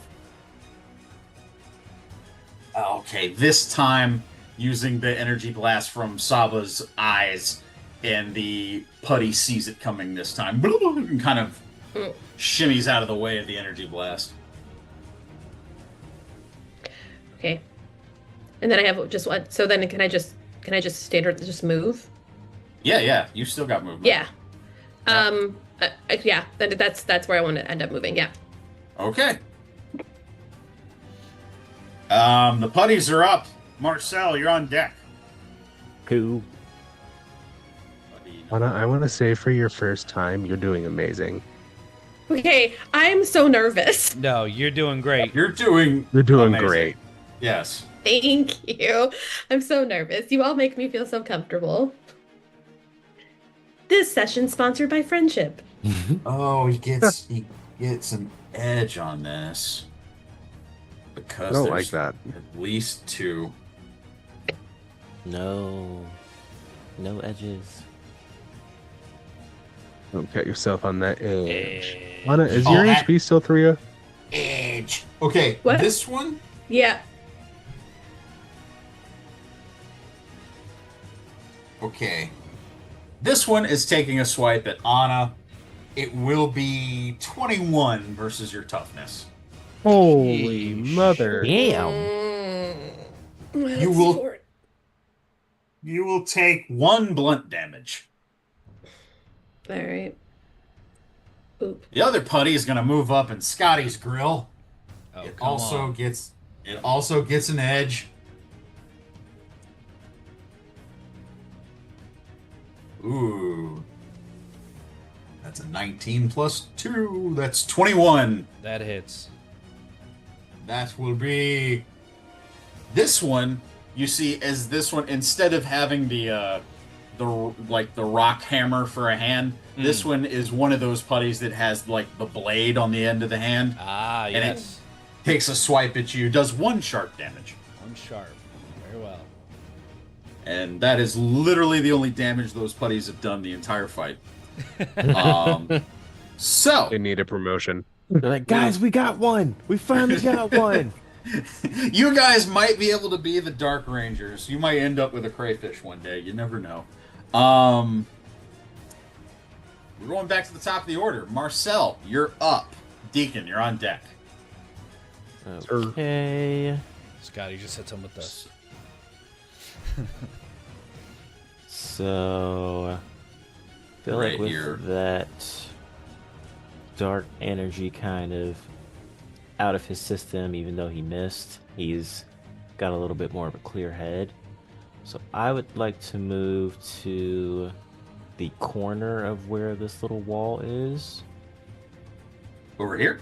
Yeah. How close am I to Or them? up here? Yeah. How close am I to them now? Uh, To if you the move- putties, I mean? Yeah. If you move there, you are 20 and 25 feet away. Perfect. I want to switch my Lunar Lance back to sniper mode. Yeah. Nice. And I am going to go for the putty that is in front of Anna. Okay. I will be using targeting for this. So that gives me a D4. No, Forget to I hold your still get breath. the upshift. There you Well, go. do I still get the upshift even though I'm kind of far away from him? As What long as form? I'm in your Sorry. party. Oh, just Oh, the yeah. putty. Yeah. Okay, For awesome. Deacon's thing, yeah. As long as he's Alive, yes. I was like, Okay. Deacon is alive and in the vicinity. It counts. I just have to exist. Yes. Go!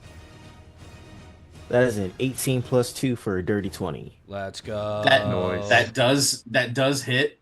Right before you pull the trigger, in the back of your head, you hear, "Oh, don't forget to hold your breath. That helps. I've seen it in video games." Hate this thing. I hate it so much. It's my favorite. Marcel is just like, shut up! I got this!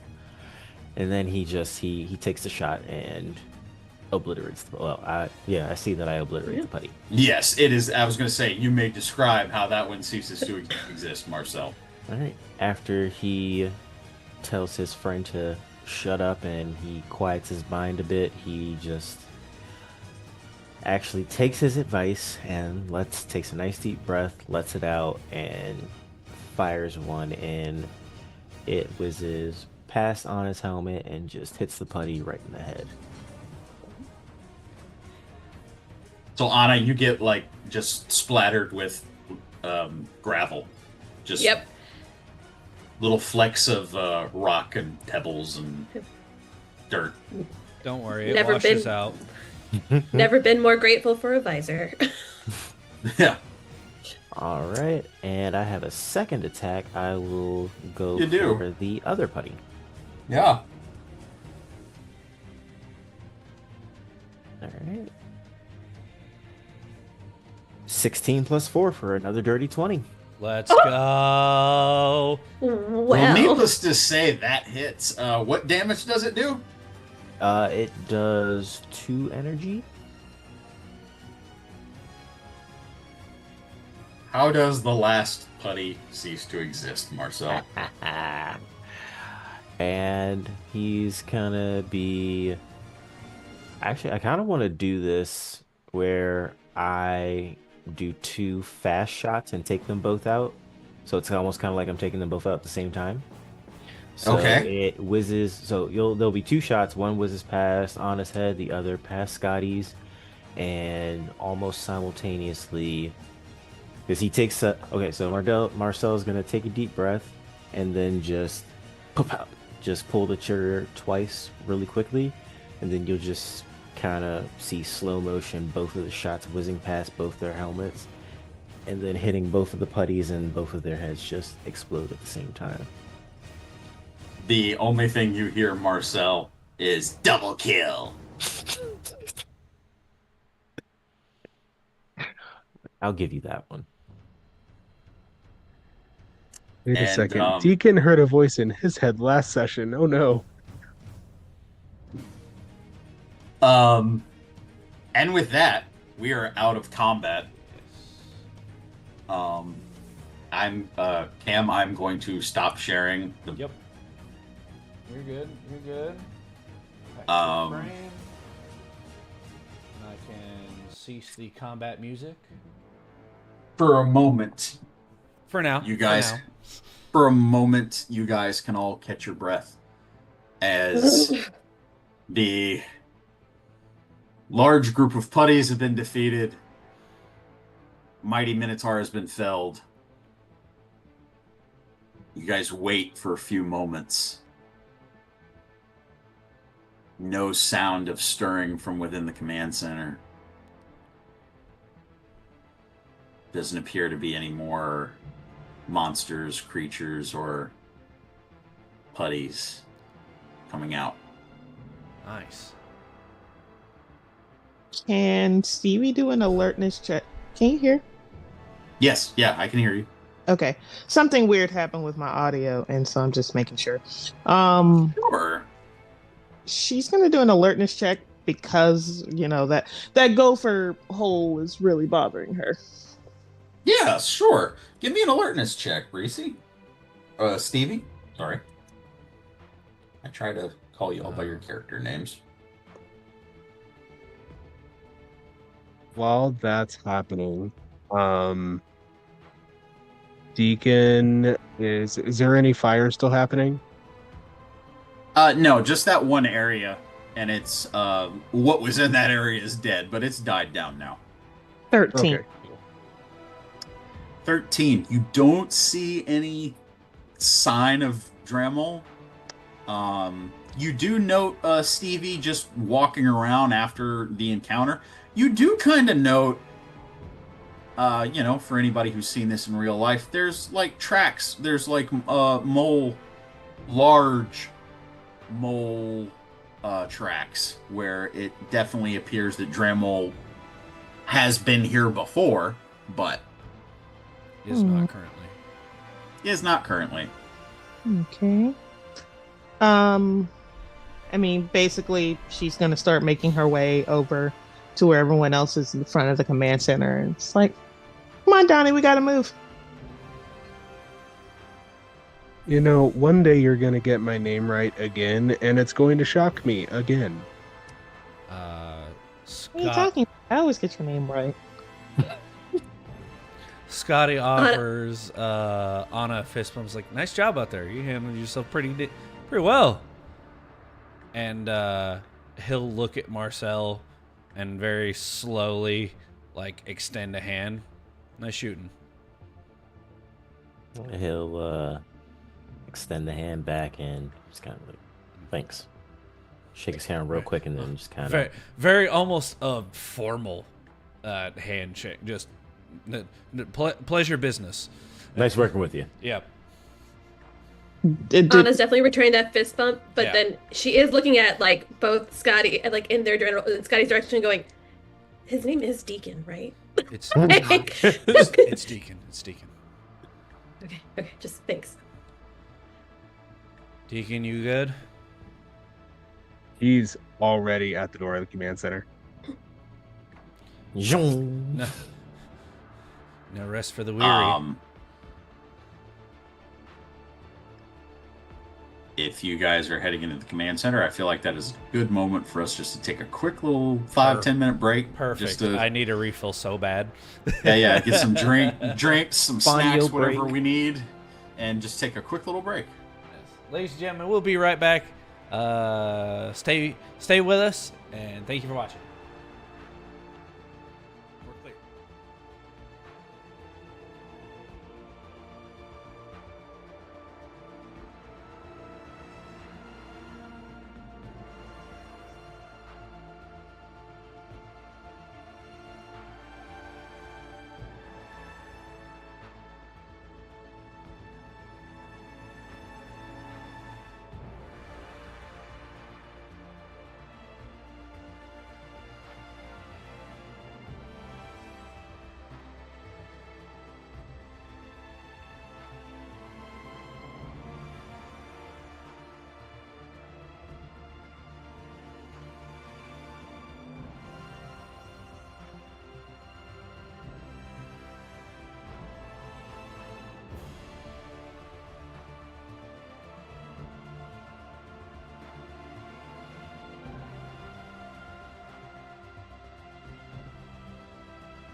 And we're The back. button. Hit the button. You hit the button. Push the You damn don't press button. the button. Push the I button. I pressed the button. Go down the hole. I still have the lizard button on my soundboard. Lizard. But Don't we're you back. work at it. Ladies and gentlemen, thank you for being patient with us as we got some snacks and we got some beverages and we recharged after some epic combat. Tim, the floor is yours. Well, as we last left off, Deacon was leading the way, but you guys were entering the command center. Yes. Really quick. As Deacon is walking by everyone, he notices that multiple people are hurt. I would like to quick roll a medicine check to see if I can heal people. Okay, yeah, give me a science roll, medical check. Is it one per person, or is it is it one solid roll for everyone?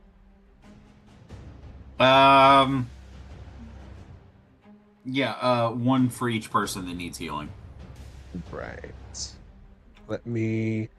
Because there's a table somewhere that Same. explains. I only took a point, so if that makes it easier. I took 2. Oh, I have a thing for you. Hold on. Oh my god, where is the thing? There we go. No? I'm so annoyed right now. There's a thing somewhere in the player's handbook that explains how much you can heal on a medicine check, and I cannot find it right now, and it's frustrating me. I think you need to bookmark that. Let's see here.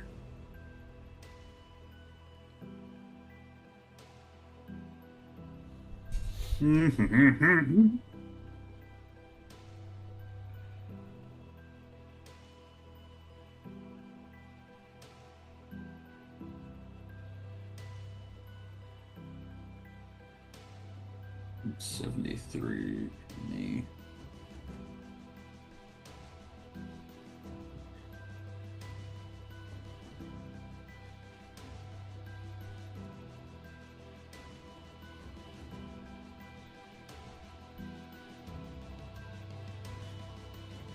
This lore check is brought to you by Collected Comics and Games. Reese, Yeah. it might be on, or sorry, Stevie, it might be on that back page of your book,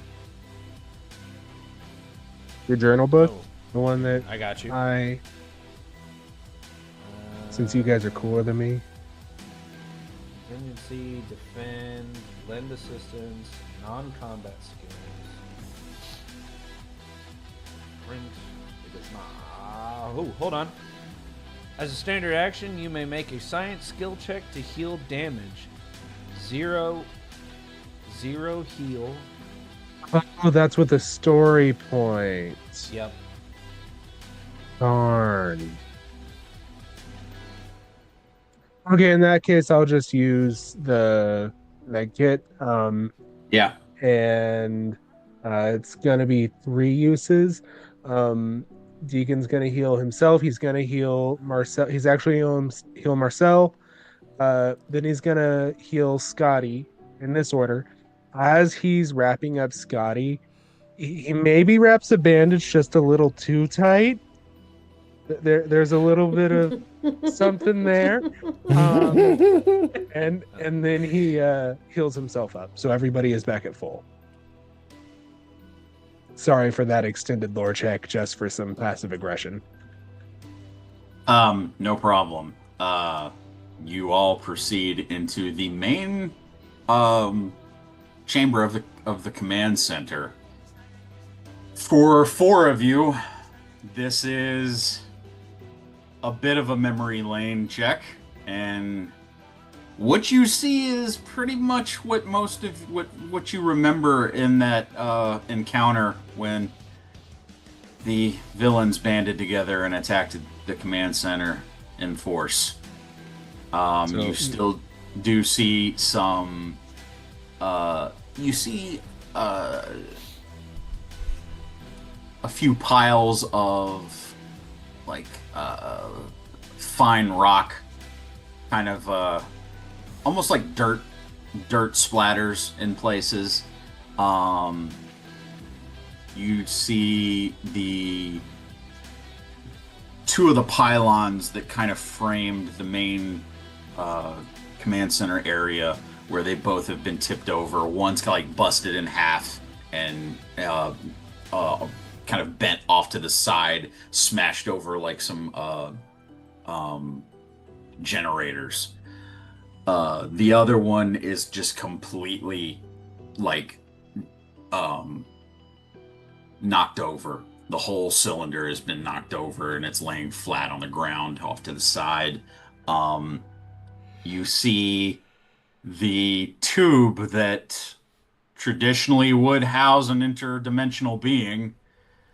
It's just as empty and dark as it's always been in your time as Rangers. Much of the wiring and power panels and everything have been torn, ripped out. I'll say for a little bit of flair here, Scotty, you actually see as one of the like main panels is busted, and you kind of remember that it is in fact the one that Troy punched through. Yep. And besides the punch damage from Troy, you also remember the final fight here where one of the Machine Empire's monsters literally like picked it up and threw it at you. There's very little power here. There's like emergency power that's like barely running a couple lights. You kind of have that Aliens effect of like a flashing overhead light. No dice roll or check required for this. The thing that catches all of your attention, and it pretty much commands the room, is you do in fact see the body of an automaton in the center of the command chamber. And it is the body of Alpha, but he's missing his head. Two questions. One, is this how Deacon remembers seeing him last? That was gonna be one of my questions. Damn. Two, may I add something to the scene? You may. I will say that for anything further on this, it's going to be a culture check. I'll give it to you for grid lore. But So, what would you like to add? Circle back to that. Alpha is because of how powerful this was for us.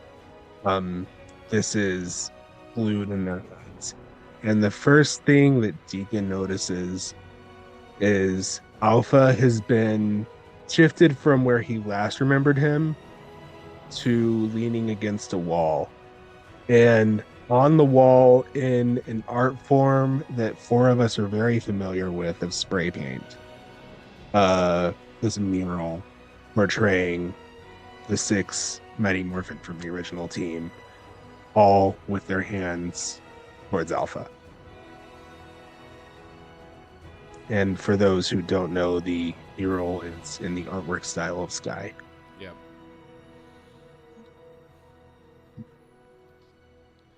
But, And with that little dub punch, now I'll make my roll. Yeah. yeah, a little bit of almost grid lore, culture roll. Almost immediately when seeing Alpha in this position, Scotty turns into he turns from Scotty into Delta Ranger. Immediately pulls the blaster. He's got the Shadow Saber in his hand. Deacon, find out what happened. I'll keep watch. And he is posted up, ready for anything that comes around a corner while Deacon investigates Alpha. You said he is missing his head, correct?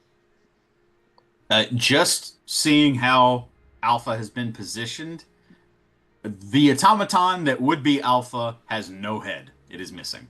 Okay. My Because grid lore culture roll is a 13 with a 4 on my D4 for a possible critical success. It's not quite, but what you do know is that this is not the state that you left Alpha. Alpha was damaged. And before the team split up, you, Deacon, you were kind of involved in an effort to reassemble him. But there were pieces missing from when the command center was destroyed.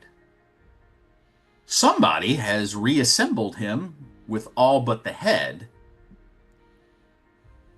And for anything further, it's going to be a technology roll for anybody. can I ask a question? On the top of the command center, we saw what looked like a satellite dish. Could that, from memory, could it be like Alpha's head that was rearranged or something of that nature? I'll make that. That's part of the technology roll. Okay. Would this be considered computer? Okay, everybody's starting to ask on top of each other now. This is going to be a technology roll right now. Specifically to try to figure out about the dish and the missing head on 10. Alpha. 10. 10. I'll try. I don't have. I think I have a D2. I have a 19. D2 in technology. I might be able to succeed. Hold on. Let's see. 19. I'm trying to confirm if this would apply for my specialization. The specialization for computers, right? Yes. Yeah,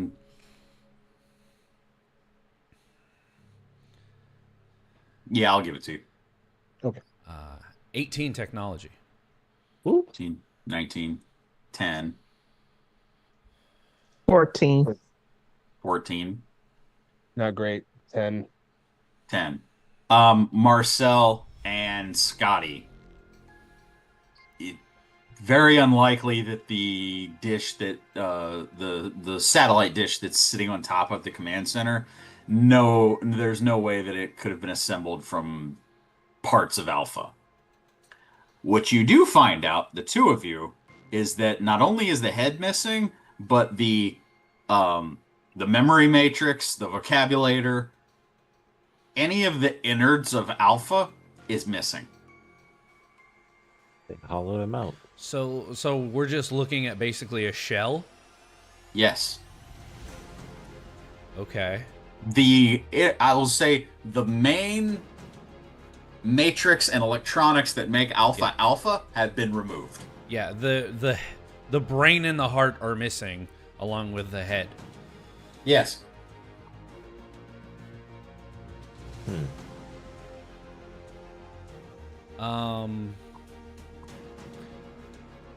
Do we think that maybe there could possibly be an Alpha backup?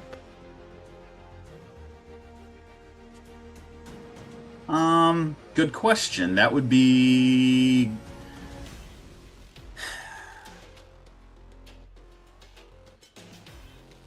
I'm going to say grid lore again. Okay.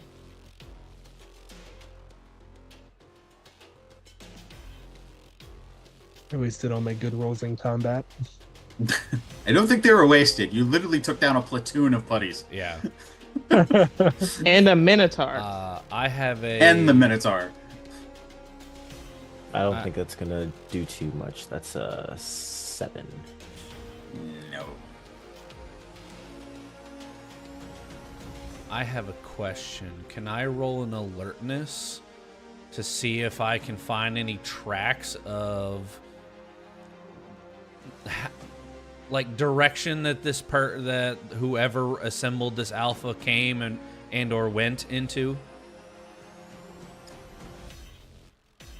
Give me an alertness check. Yeah. Thank you. Because if it's, my train of thought is if it's dusty enough and no one's come in and out outside of putties, maybe I can follow some kind of trail to, hey, this is where the head went. Okay, those are good rolls. And that's a 1 on the D6. That's an 18. 18. You kind of retrace some of your old steps, and once again, the memories of the battle for the command center kind of pushed back now, and you're, like you said, you're kind of focusing, and you're kind of in SPA mode now. Mm-hmm. You do not find anything in the way of tracks per se, and it's mainly not that there aren't tracks, it's just extremely difficult because literally everything was thrown at you guys that day. Right. However, while you're checking for tracks and you're kind of investigating the power chamber, Scotty, Yes.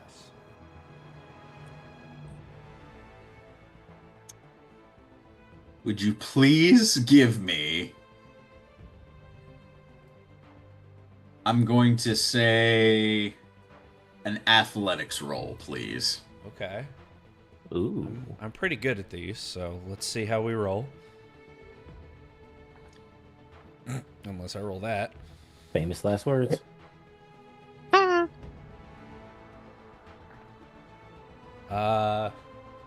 That's an 11 total, but it's a 6 on the D6. Okay. Here's what happens. A loose piece of wiring and HVAC that was running above you finally gives way and falls and kind of pendulum swings down towards you. You catch it. You're almost like shouldering a dummy at football practice. Right. And you kind of stop it and arrest it. It slams you into the wall. And you fall backwards through the wall. And you fall onto your back. Through an opening. No damage is taken. It's just like you were sent with enough force through an opening in the wall that was very easy to open. And you fall through onto your back into a hidden chamber. As you lie on your back, you immediately just take a look around of your surroundings and you see what appears to be like a bed. It's almost like a almost like an operating table.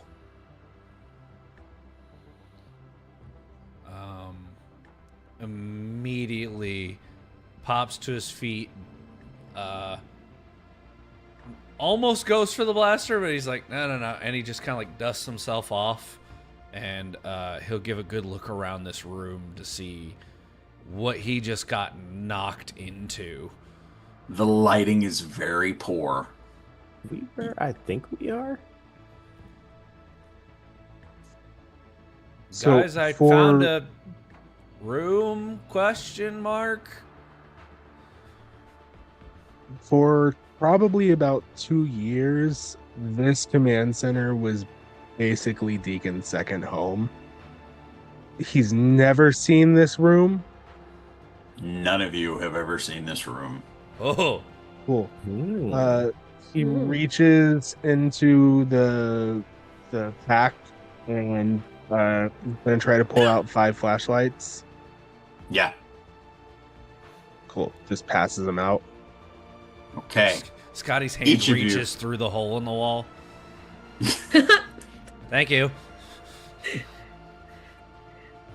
You can see as you click on your flashlights, you can see like the sparsing of dust particles through the beams of light, and Does everybody head into this Yeah. hidden Yeah. chamber? Yeah. I will say, Into the hole. just for the group, everyone except Scotty, give me an alertness check. Scotty will basically be like, all right, watch your step. Careful. Careful. 7. 7. The 19. 18.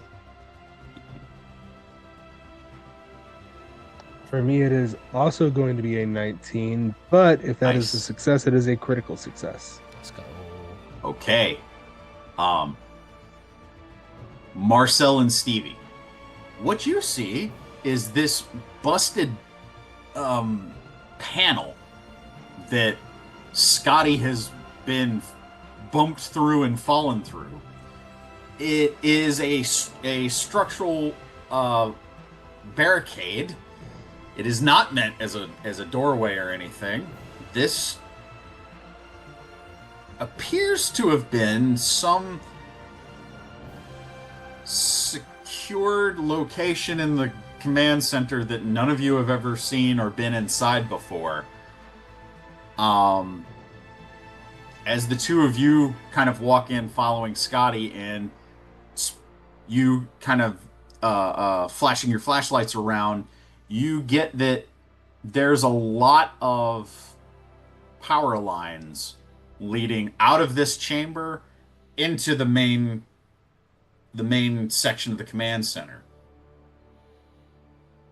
There is little to no power going to this room right now, but the size of the cables and wiring suggests that a large amount of power could be channeled into this room. Deacon, with a critical success,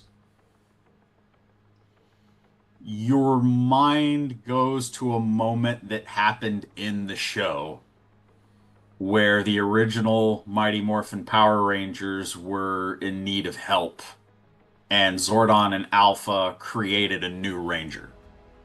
Mm-hmm. This is the secret chamber that the White Ranger was created. All right.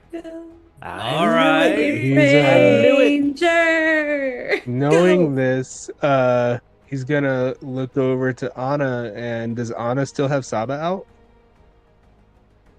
He's gonna say, hey Saba, this look familiar at all? This is where I was created.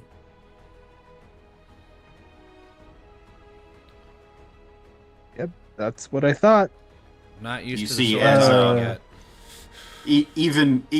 Even though she's got a flashlight, Saba also has two tiny This beams little of light. light. I was hoping that's what was it. I didn't want to assume, but it very much as she's coming in, it's the flashlight in one hand, Saba in the other. The interesting part about it is the light from Saba is brighter than the flashlight. But you actually, Deacon, you actually notice like a sunken recess in one of the walls where it almost looks like a display case where a sword could easily sit or rest. All right.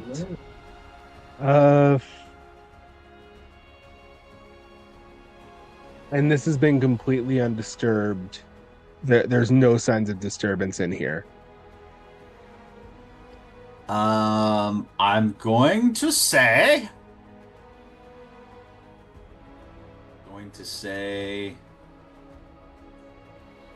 give me a technology roll.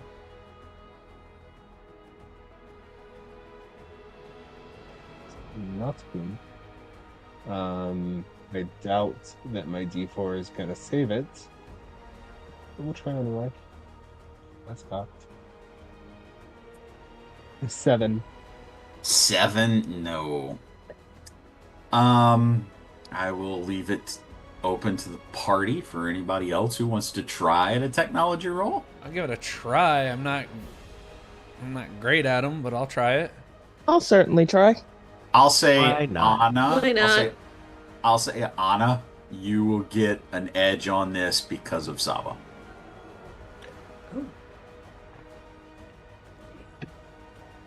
Oh, I'm not Okay. even gonna roll the D2. It ain't worth it. I got an 18. 22.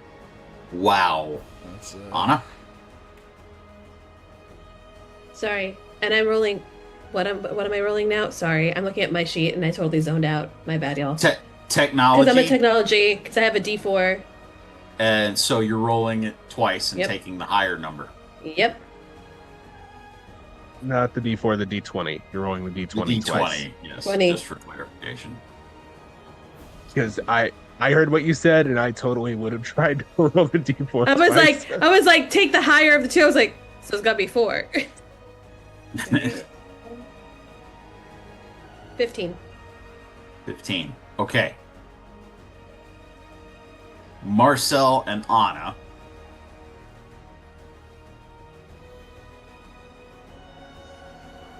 It does look like this place has been disturbed, but probably a very long time ago. Anna,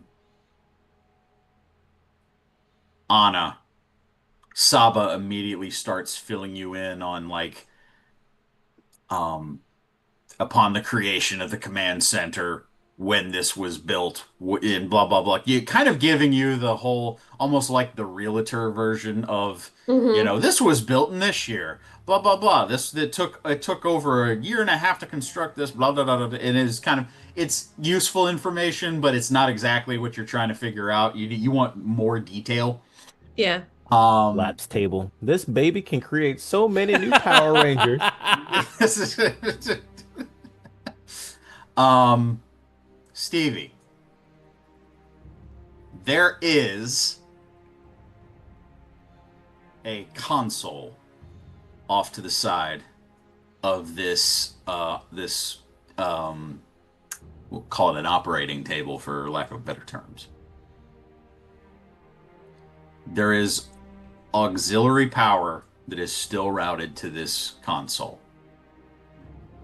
What that means is,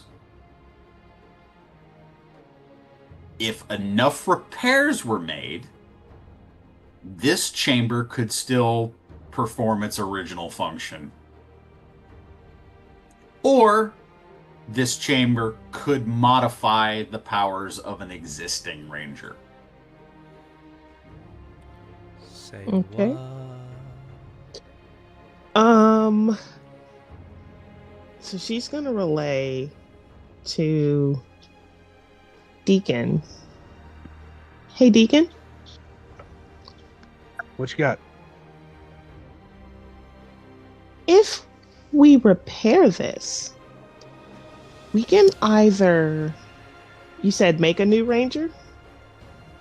If some repairs could be made, maybe a new power source, because you would certainly need way more power than exists currently in the command center. Right.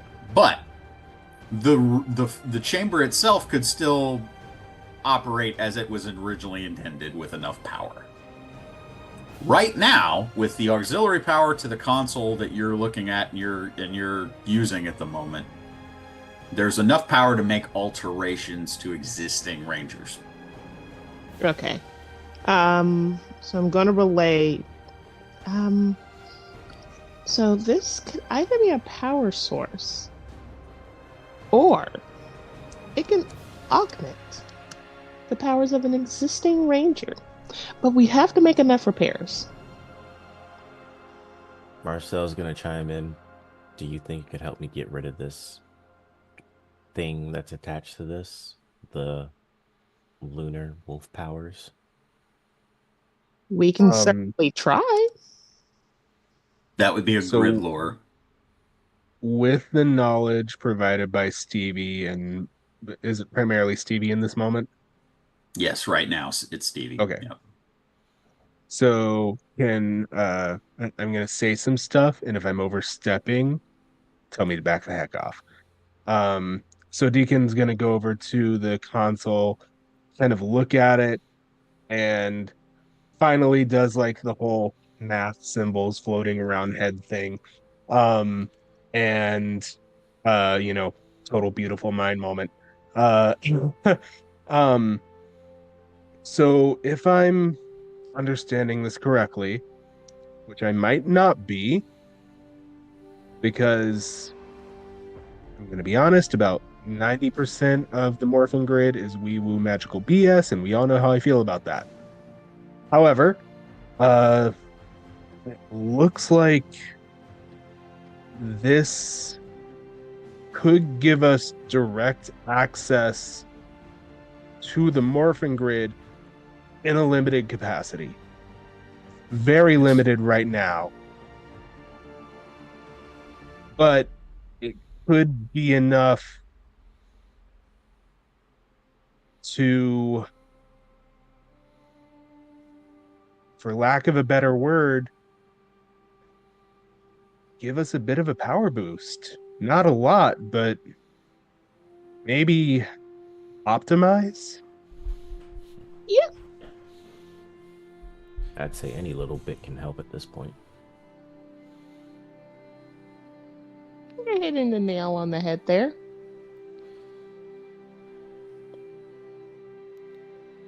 I mean, I usually do have a giant hammer, so yeah, I guess that works. Where do we get started? That's an excellent question, to which Stevie's going to look back over it and see, like, how would such repairs get started? Deacon is going to provide her with a help action on that. Yes, and it's no roll needed for that. It's basically kind of clicking and praying and kind of like, okay, there's got to be something that kind of explains some of the finer tune workings of the chamber, how it can be used. And after about 20 to 30 minutes, you do find basically, we'll call it schematics. It's all written in a language that you don't recognize unless somebody here can read Eltarian. In Saba? Upon clicking further, it actually kind of works. If anybody has literally built anything or put anything together, it kind of works like the instructions in an instruction manual when you're putting a desk together. Eltarian was first. There's a couple other alien languages, and eventually one of them is common. English, shall we say. One IKEA was so ahead of their time. I was about to say. IKEA much? One of them Yeah. goes, one of the pages goes by and it's just a bunch of ones and zeros, and Deacon's just like, oh, okay, so that goes there. Got it. Basically, with some minimal repairs, the short version of this is we have done this on paper previously in the past couple of weeks, but this is the opportunity that any of you could to basically respec your ranger, and you could optimize your stats, get rid of or take perks that maybe you took and ended up not being useful or not as useful as you thought. And for the next few hours, anybody who wishes to, that's what you do. You reroute the auxiliary power and what little power that remains within the command center itself. And you, for those who choose to, you modify your ranger powers and your abilities through the remaining power and through the connection to the morphing grid itself.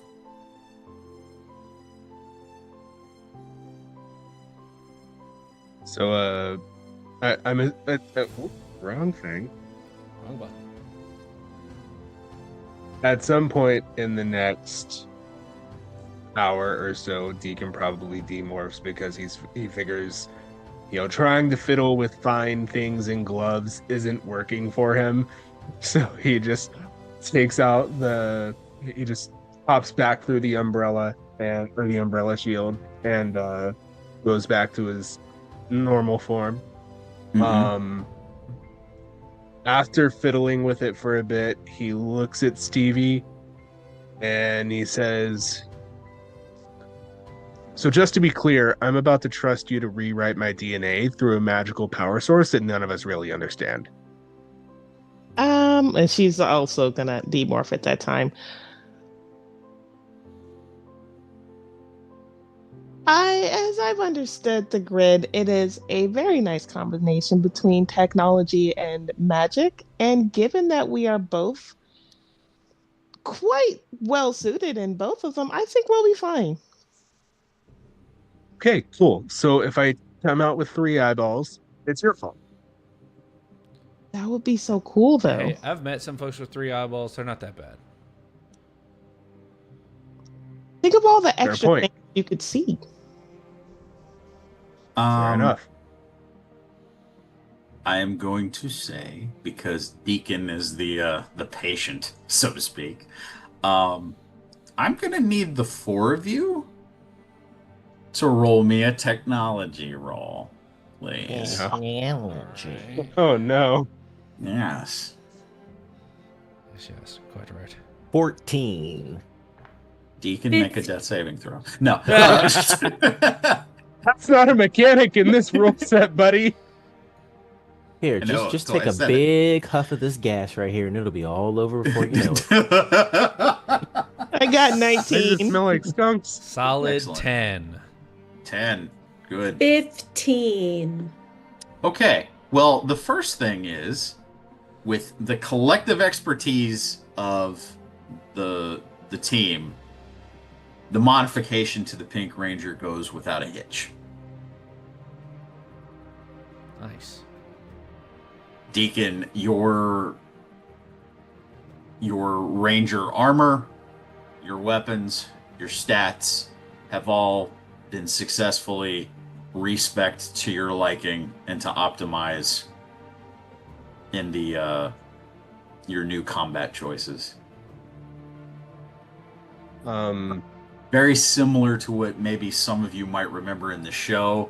During this whole process, there's like a constant energy glow of pink light that is almost blinding.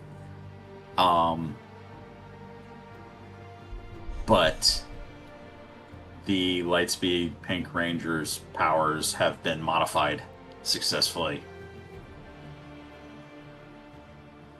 All right. Who's next?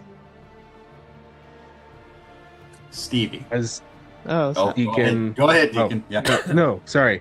As Deacon gets up off of the table, he kind of looks around, and everything looks sharper, and he seems to be moving with a little bit more grace. And DM, if I may, I would ask for an alertness roll. For a what roll? Alertness. Alertness. Yes, you may. Alertness for everybody except Deacon. I would like to re-roll. Can 13. I burn a story point? It is. I want to try harder, y'all. I'm trying. I will tell you above the table, don't waste the story points on this. Solid 8. Okay, it was a 2. Oh, okay. So Okay, hold on. I'll let Eight you set from- the DC on this, Cody. it's a DC 10. That's a main factor 20. All right. 13.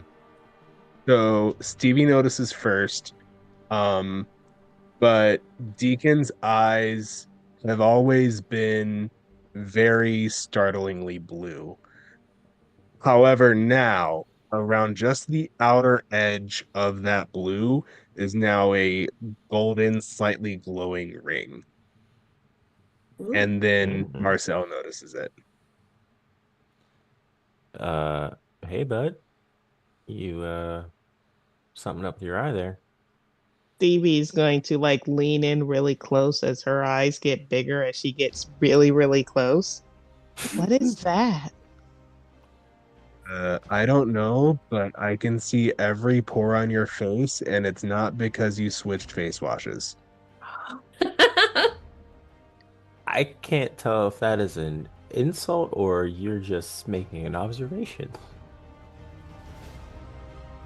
Yeah, I'm keeping my helmet on. Don't You perceive me. shrug. That's just to give a above the table. That's just to give a little visual flavor to him now being able to shoot at 150 feet away and not have any issues with it. Damn. Cool beans. And because an awkward moment deserves some laser eyes, is all she's going to say.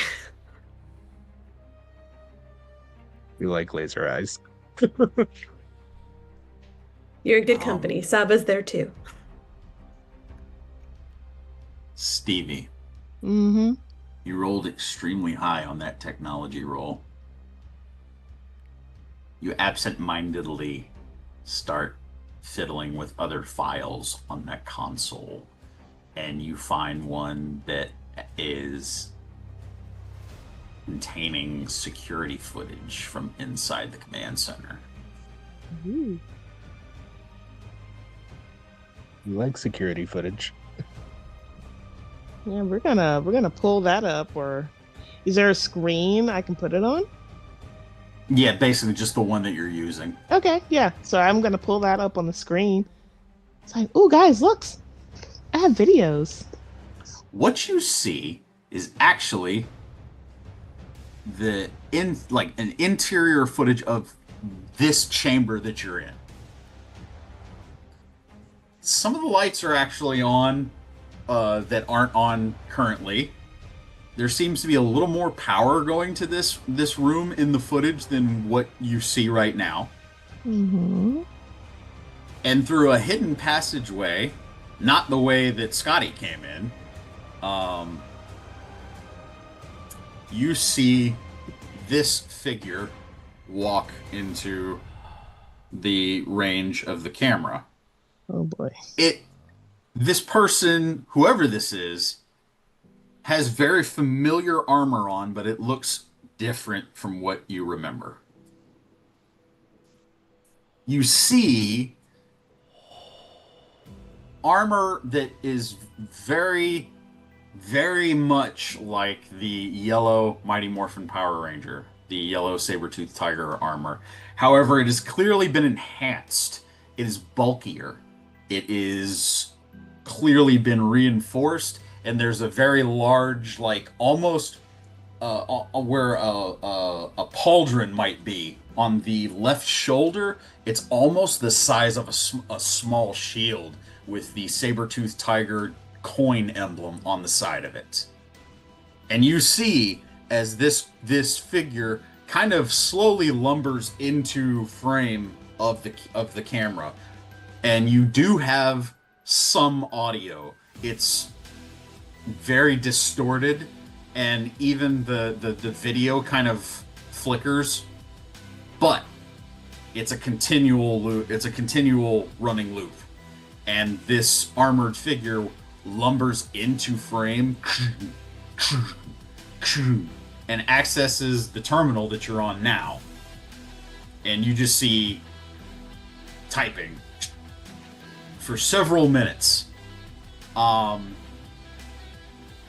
You see a hidden side. I'm not going to call it chamber, but a hidden side display basically appear out of nowhere.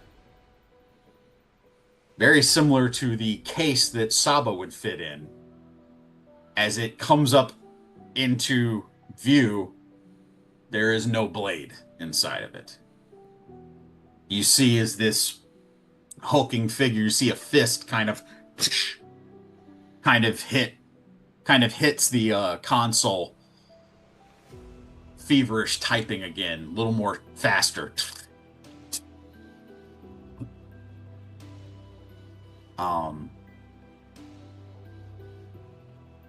There's a few moments, and you see this figure pull out a drive, stick it into the console, presumably take the contents, remove it, and this armored Yellow Ranger figure leaves the chamber. And the security footage cuts. So the first thing she's gonna think is Sky. Was there a hoverboard or anything like that present? Difficult to say. The additions to the armor could suggest that maybe a hoverboard is part of the armor, or the person in the security footage, they didn't like summon a hoverboard. They just walked into frame, did a few things, and walked out. But it's not out of the realm of possibility.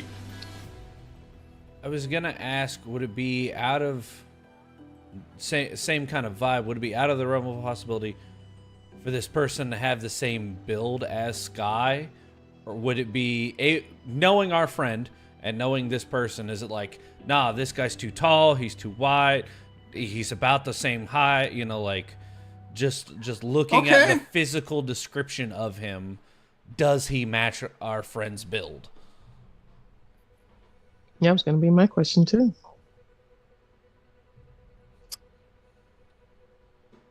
Give me a culture roll. Or, you know what? Alertness. Forget that. Alertness.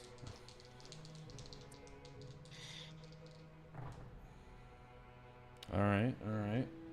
We like that. We like that a lot. That's dirty 20. Dirty 20.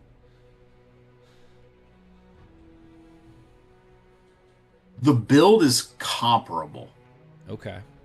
It's very difficult because of the additions to the armor. Mm-hmm. That could easily house a smaller person or someone that is Sky's size.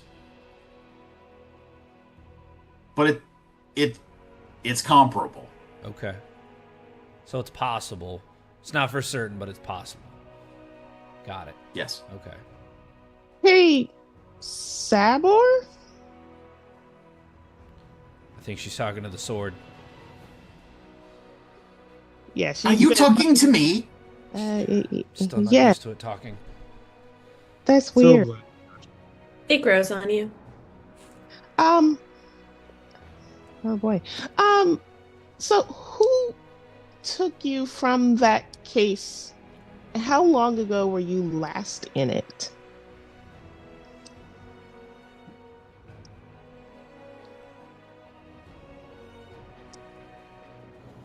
I'm sorry, I'm trying to decide how I want to answer the question. I will say, okay, Saba answers you with, I was created a long time ago. I was not in that chamber long. I was summoned at a certain point, and that's when me and Anna met.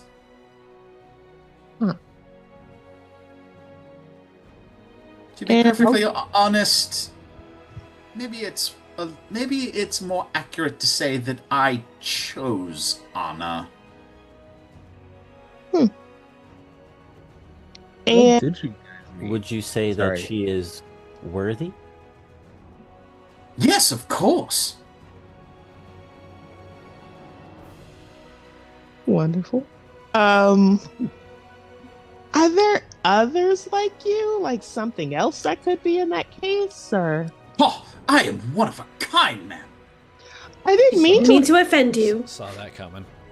I didn't mean to offend. I just Really?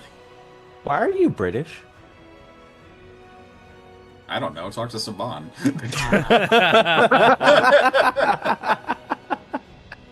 Oh, we can't. He'd sue us. Anyway, We're already on thin ice, bud. Worst he could say is security. uh-huh. It's my best recreation of the Saba voice. It's not bad. God, I can't just ask people why they're British. This is how I was programmed and created. Well, if this is Sky, which is strange if it is, when Wait, was was the it? last time any of us have actually spoken to him? Or at least the last time Stevie recalls seeing Sky? Would Marcel have tried to check up on him all this time? I imagine so, Yeah. with everything that's Yeah, going on. Sky has been a little harder to reach than Troy. He, to all of your recollection, none of you have really seen Sky since the team split. Hmm. And Anna, you have never met him. Never met him.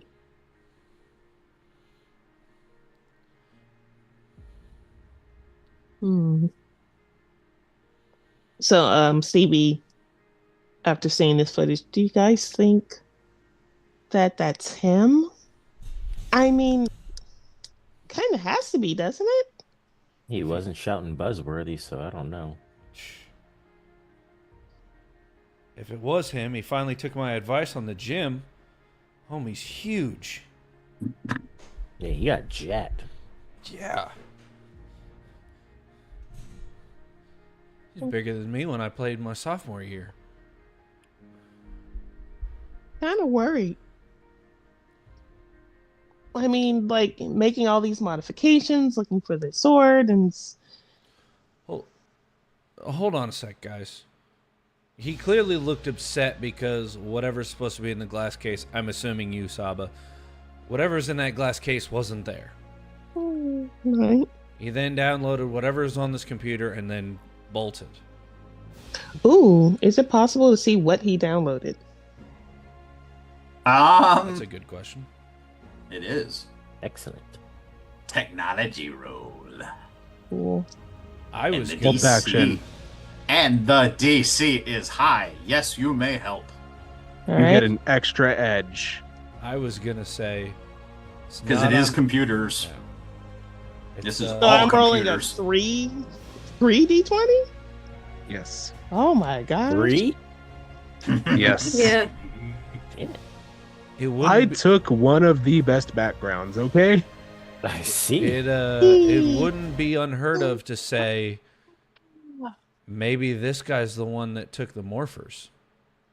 I was. If he's looking for items, specifically items connected to us, a talking sword that can be summoned by a ranger, 2 old power coins, and whatever info's on a computer here in the command center. That's gonna be a natural 20 Let's go! Nice. for a total of Oh. 22. My goodness. Good lord. Okay. Ooh. Really? I Well. liked how the dice climbed up. There's 3, 10, 20. Ah. Woo! Okay. Blast my soul, Stevie's on a roll. Right? So here's the first things I'm going to give you. You're getting everything, but the first thing I'm going to give you. Information on the majority of the weapons and Zords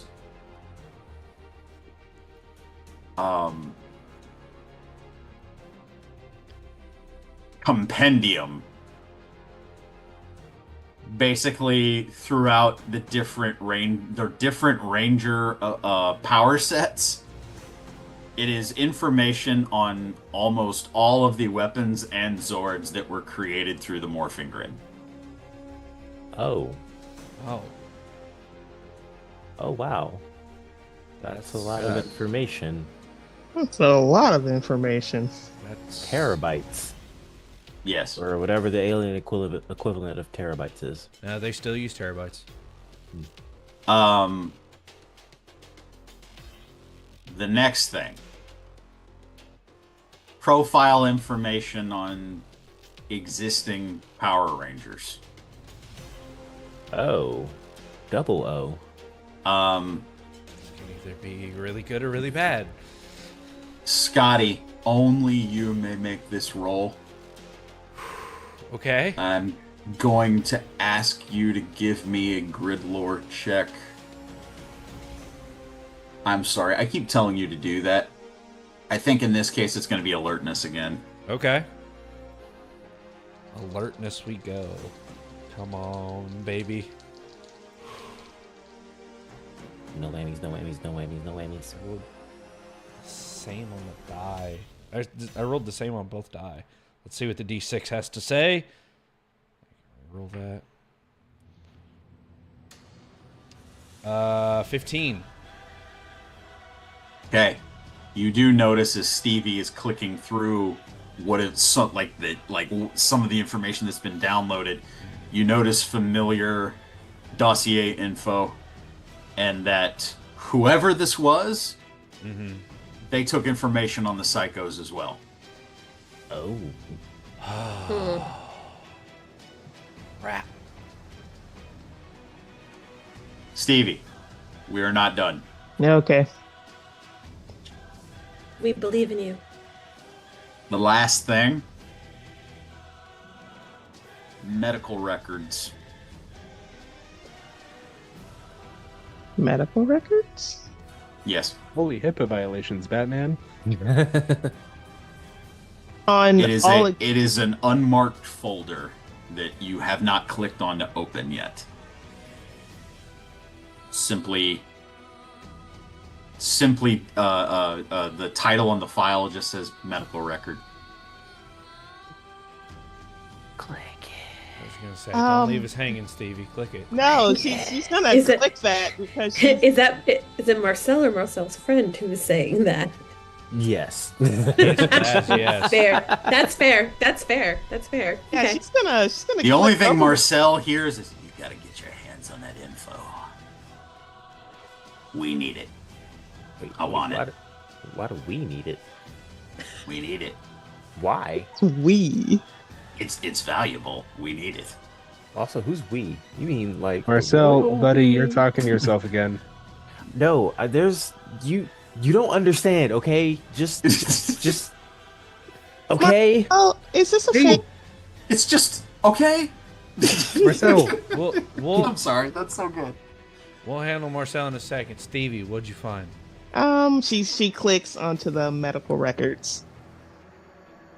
It is the medical records for Troy. Huh? Oh. What?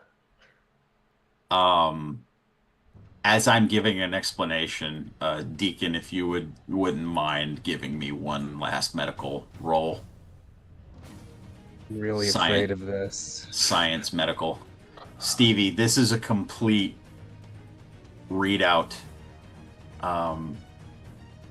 of Troy's deteriorating condition with the original Green Ranger powers. No. Oh. If you guys remember that he had an adverse effect to the Green Ranger powers. My boy became What this entire when he became like a little Godzilla for an episode. So that is a natural 20 Let's Mhm. go. with a 4 on my D4 for a total of 24 and a super critical success. Super crit. Super duper critical. This matches much of your own records, Deacon, that you were working with Troy on. It is a little more detailed, but it's the same findings, but it goes into more detail on his body was rejecting the Green Ranger powers. It's almost in the same way that a body would reject a donor organ that wasn't compatible. And what you can take away from this, Stevie, was that any time that Troy used the Green Ranger powers, it was adversely affecting him physically. Oh. Oh no. He didn't want you guys to know. You knew? That makes so much sense. That's why he was looking for other powers. Ones that weren't going to tear him apart every time he used it. That would explain why he looked so sickly the last few times I saw him. That does match, Marcel. I thought it was just wear and tear from just ripping and running, helping people and just going around, but he was suffering and still trying to help. We gotta get a hold of him. We gotta hurry. Well, I agree with you, but he's made it very clear that he needed to follow his own path.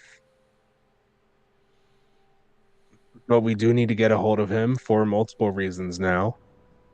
And there's one really big round-shaped reason that we can't right now. The radar tower. Who feels like smashing a science project? Let's get started. I'm in. Same. I like a little progressive maintenance. Before Stevie gets off of there completely, are there any other medical records on any other Rangers? Or is it just Troy? It was just Troy. That was what the armored Yellow Ranger was interested in, along with the information on weapons and Zords. Basically a full compendium of Ranger weaponry and Zord history,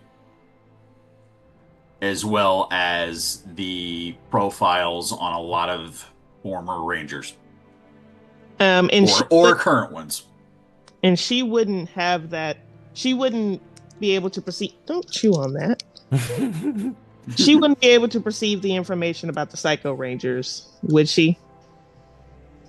I'm going to say no. That was like one of many things that you were flipping through. Yeah. That's why it was... Yeah, Okay. It was just a momentary alertness roll for Scotty. Because I didn't write it down, so that it didn't really pertain much to her. Quick question in the same vein, with Scotty paying attention on the alertness check. Were any of us in those files? With okay, if I use the roll that you used, yes. Okay. Before we pan over, with the natural 20 from Stevie and the natural 20 from Deacon, I Yes. want to see if I can sneak one more little thing out of that. Who created this medical file on Troy? Because it wasn't Deacon. Yes. Between you and Stevie, you do encrypt, because it is hidden. The creator of the original file, it was hidden. And basically, you both see it at the same time once you've encrypted through the last little bit. The person who made the file was Troy.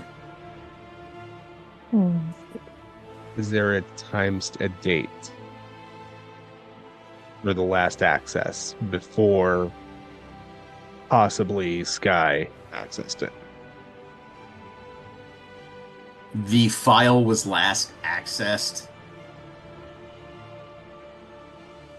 roughly about a year ago. And do we have a timestamp on when Sky was here? Sky, quotes, because we're not entirely sure.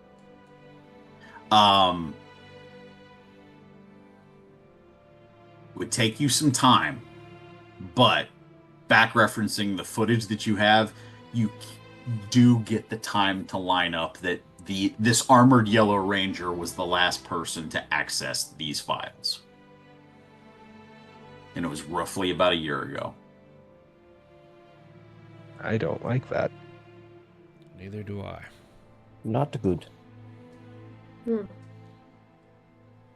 Somebody out there has a full list of former and current Rangers, as well as weapons and Zords, and Troy's medical files. Yeah. With that information, Is Scotty like heading out to where, like to the top to destroy the da? That was The- the plan after That was Yeah. we had finished reading everything on the computer. Been like, cool. All the info we can attain from this computer has been attained. Let's go smash the thing. Okay. Yeah. Let's get rid of that dish.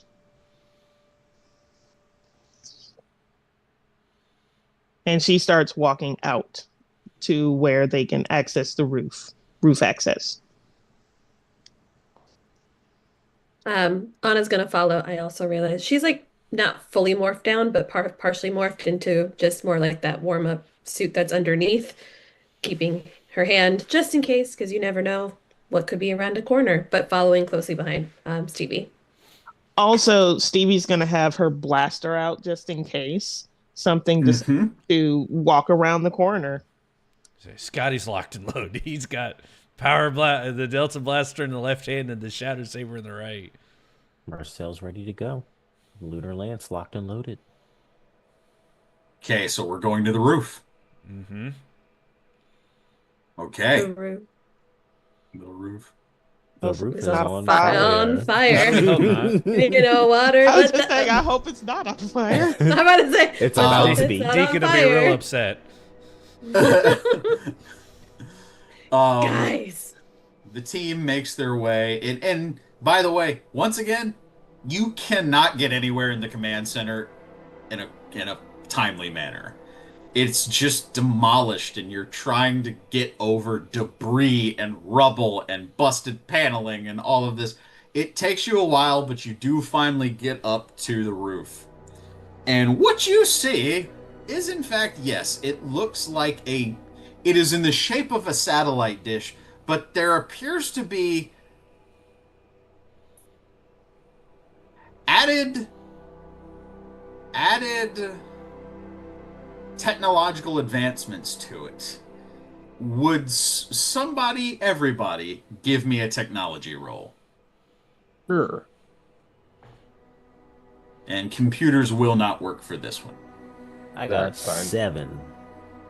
I almost dropped my 18. Hey, 18, and that's a 2 on the D2. So Wow. Also an Four on 18. the four. Also 18. That's three Damn. 18s. Why Deacon, can't I get an 18? 18. Ah! How did we Marcel, all get 18? Marcel, That's I'm insane. not doing this for the meme. Because of your history, I'm giving you an edge on this. Okay. Oh, actually, wait, hold on. 16. We're gonna. But it's a party success. Marcel, this looks familiar to you. And the rest of you immediately note this isn't just this is a high-powered scrambler. This is not meant to augment communications. It's meant to shut them down. Scotty. yep. This is strong enough to block planetary communications, which you know the command center is powerful enough to do. Mm-hmm. You know for a fact that the command center can literally reach Aquitar if you wanted it to. Mm-hmm. All of you recognize it. This is Machine Empire make. Of course. I can't wait to break this. Well, I actually had an idea for that. What you got? You always used to say it. Put them together. Yeah.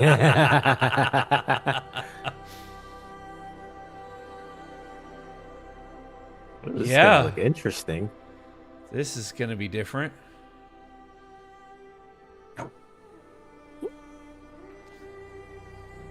Deacon's gonna take the hammer and it's gonna break in two to where it's two smaller hammers. And he's gonna pull them out. Scotty will look down at the Shadow Saber and place it where he used to put the power sword. Yeah. Marcel will turn the Lunar Lance into sniper mode and put it in between the hammers. Mm-hmm. Can the Geoslinger extend somewhat like the power bow, but be fit in the same fashion? Yeah, I don't see why not. All right, well, she does so and places it where the powered bow would be. Okay. Trying to think of placement here. Because again, if we're gonna just continue to use my friend Saba in that space, is there again, suspend reality, my friends. There's a space, there's just enough of a space in like somewhere in the middle to like just place him right down like in the straight middle through, with like a with joystick. a straight through. Yep, absolutely. Oh yeah. So that's where she's putting him down in the middle. It's like Legos, but even better. Kind of looking at this, Deacon's gonna be like, to borrow a word from Marcel, hey Saba, what is it like to be part of a Blicky? I'm sorry, what? What is a blicky? You about to find out, buddy. Also, guys, we've officially hit 100 followers. Yes! Small victories, celebrate them. Let's go! Let's celebrate by go. blowing something up. Oh, I Woo! cannot Yay! wait. All right. I guess It's a targeting roll. I was gonna say targeting roll. I'll Group take targeting roll? I mean, with the who's got the highest? Because with Got a D6. with Deacon's shift up, I'm at a D8. You're higher than me. I'm at a D6 with the upshift. I would also be at a D8. Oh, are we within 30 feet? I mean, we're standing next to each I other. mean, yeah. Yeah, I mean, mine depends Are on. you within 30 feet of the target, I should say. Oh, You can be. It's your choice. Yeah. I could shift all the way up to a D12. go for Okay. it. Go for it. Do you, Marcel? yeah, Scotty, do you have the power blaster? Stat? Yes. I can pull it up too. The regular is a reach of 60 to 100. 1 energy. Hold on, I gotta zoom in here.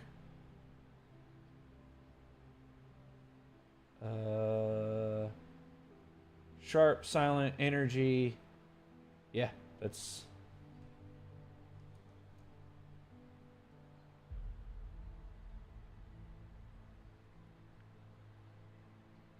Hold on. I can pull up. Power blaster. 150 Actually, feet range. 150, 500. 500. Yeah, effects. Energy attack. Energy. Times number of power weapons. Yeah. So 1, 2, 3, 4, 5 energy.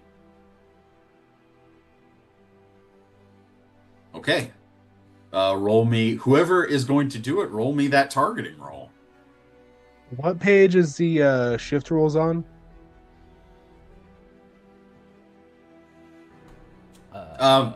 If you're going past what, a D12?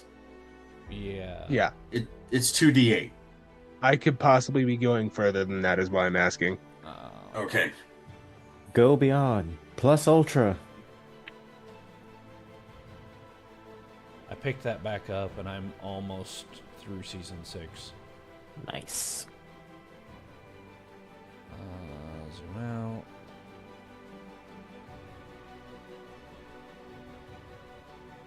Influence, essence. Where is the deck gone? I'm looking for it There too, we go. don't you worry. There we go.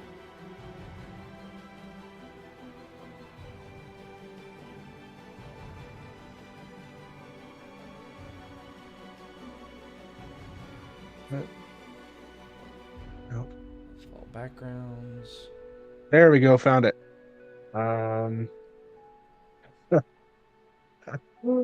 So I'm going to spend, because I'm already at a D12. Yes. I'm going to spend 4 free actions to Holy upshift to a crap. critical success. Okay. With And then- 5 energy damage to that, because it's 1 energy per power weapon that's connected to. Yeah. So it would be the critical success of whatever the 5 energy damage is. Okay. Here's what happens. You fire the power of the power blaster. This energy is like the circumference of the energy blast itself is like the size of your head. I got a big head. It makes it makes contact with this Machine Empire power dish, and it destroys about half of it, almost like cutting it down the middle, and like cuts like half of it off. And there's a moment where nothing happens. And then an armature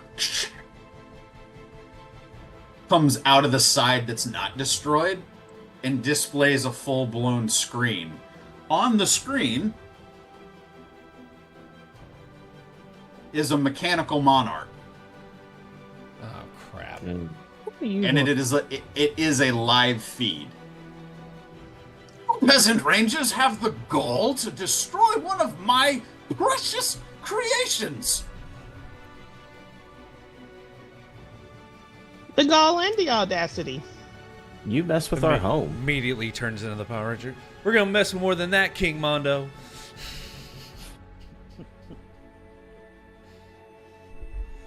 Well, I'll see you all destroyed and stripped for your parts for this. Stevie's gonna look at her hands. I don't have any parts. We're gonna send you back to the scrap heap you came from.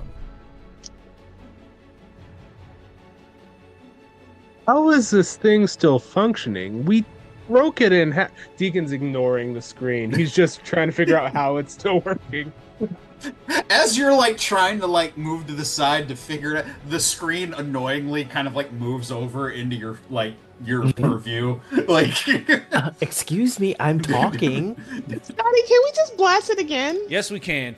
And he pulls out the Delta Blaster. You'll find that my contraption is not so easily destroyed, you power pests. You know what? As In soon as between he him says talking, contraption, I'm gonna pull the trigger. like every single word he Roll says. me like, a targeting.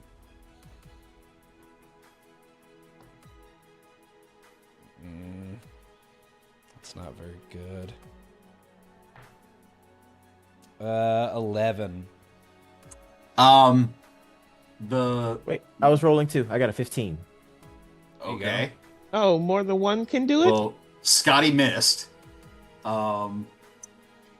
Marcel, I'll wait for the other people who want to. I'm ready. It's a natural 20. Stevie. Let's go. Stevie. I rolled a 14. 14. 14 will miss. Marcel, your blaster shot hits. Well, it should have hit the dish, but this time a barrier is illuminated and the blaster shot is consumed by now a shield that has been generated around the dish. And now you hear the mocking of the mechanical monarch. See, I told you, Rangers, this is a learning machine. You can't hit it now. You've wasted your opportunity. Anna, you do hit with a natural 20. Roll damage. Oh, Were you using the power blaster? Or were you? yeah. What were you using? I was using the power blaster. Okay. So basically, Deacon, I guess how this works is Anna, what did you just like take the power blaster and go, I got it? Yeah. Okay. She doesn't. With- There's sometimes a thinking before she does things.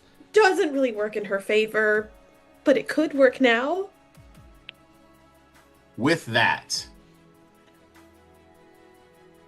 the power from the power blaster overwhelms the shield generator that has popped up around the remaining of the dish.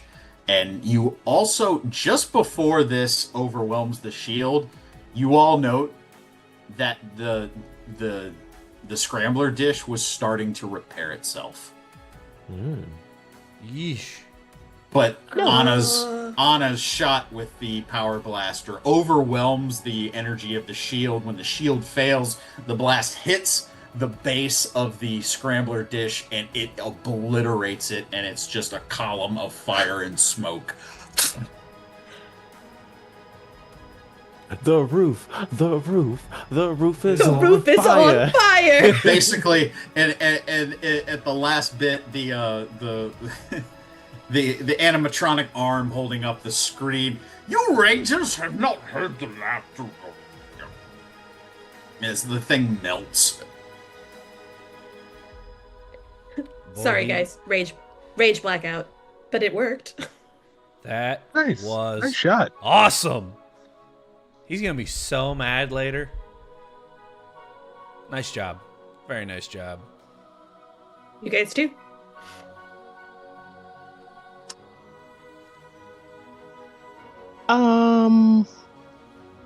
At that, Stevie wants to take out her phone very quickly, Oh. just to make a test call or something. Okay. Do you guys think it'll work now? Well, I'm gonna find out. Go for it.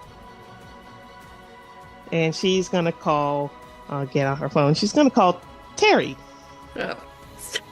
You're gonna call Oh. Terry? Oh, Okay. Terry. Oh no. Oh, Terry. It rings a couple times before he does pick up.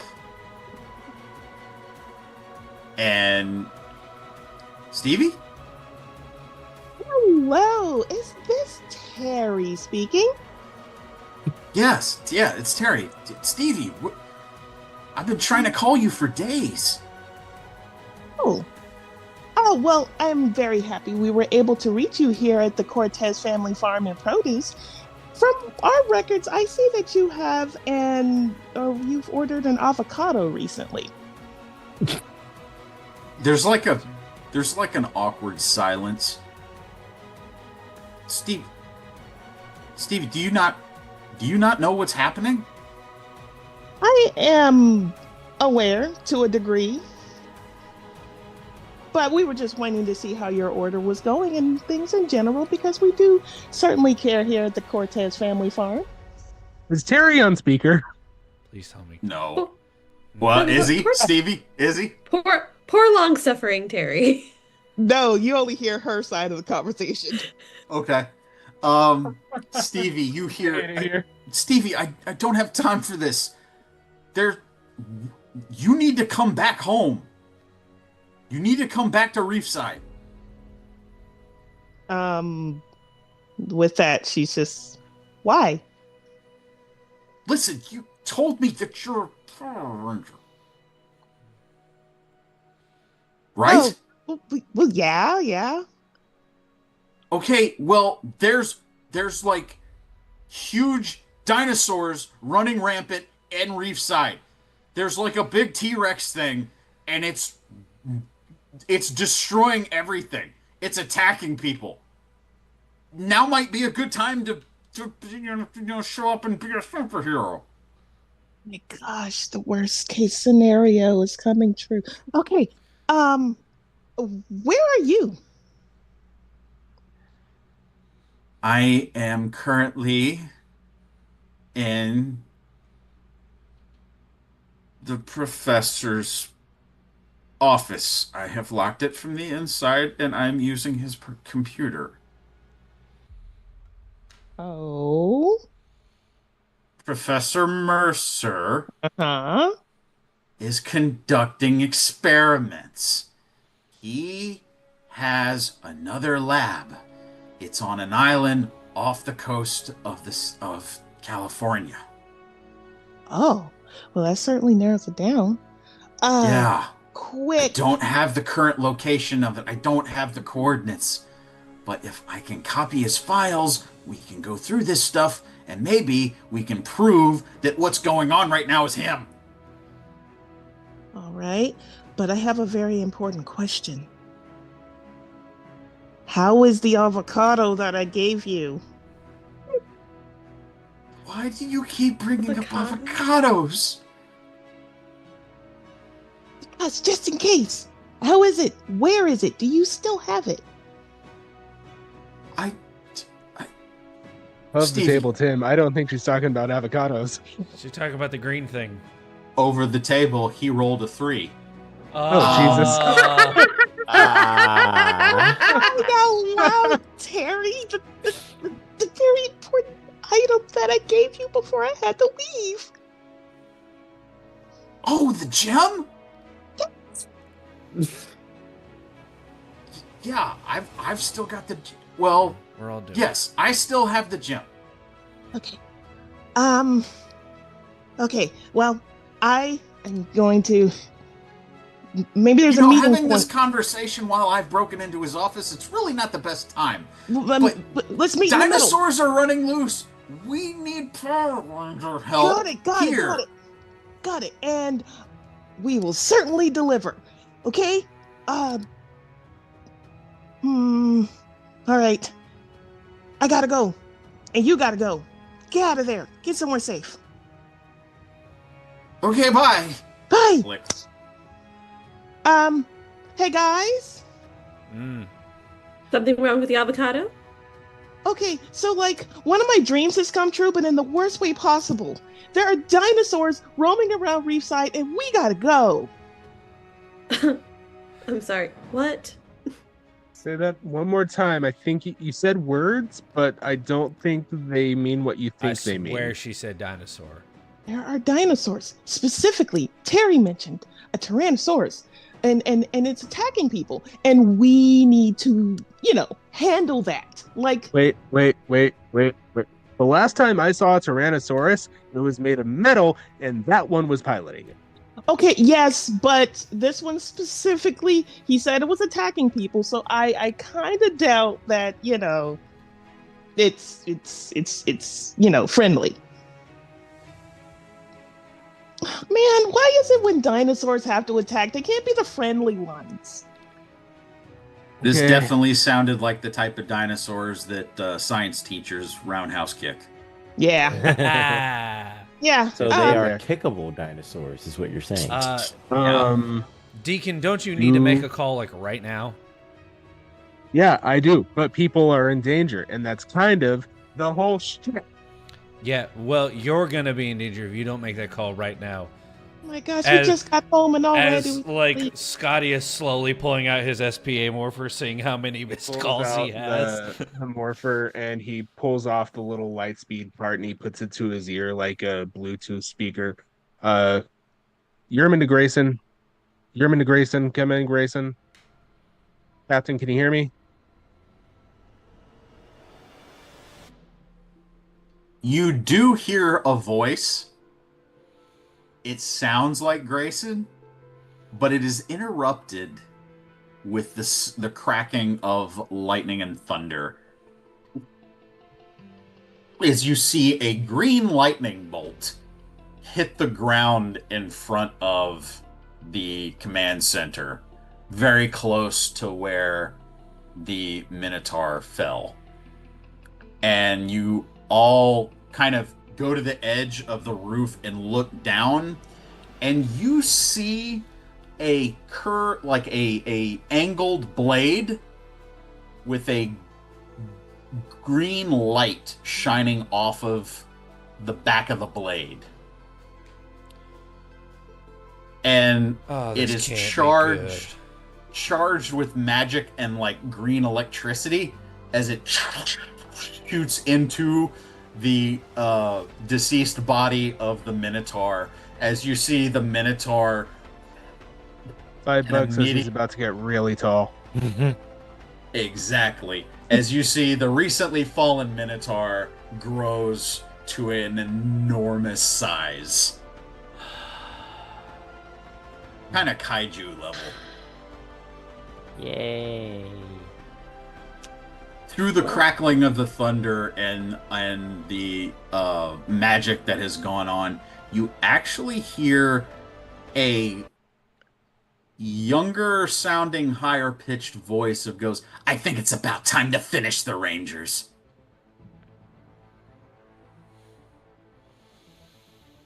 There is no cackle or laugh that precedes it. It just that. Stevie, I think Yeah. the dinosaurs are gonna have to wait. Yep. You see as the previous destroyed Minotaur is now back to full health and power and about 20 stories tall. At that, Scotty pulls out the SPA morpher. Delta Ranger to SPA base. I'm gonna need a favor. Pronto. Send the runner. And with that, that's what we will call it a night tonight. Oh, Oh boy. guys, I think we need Megazord power.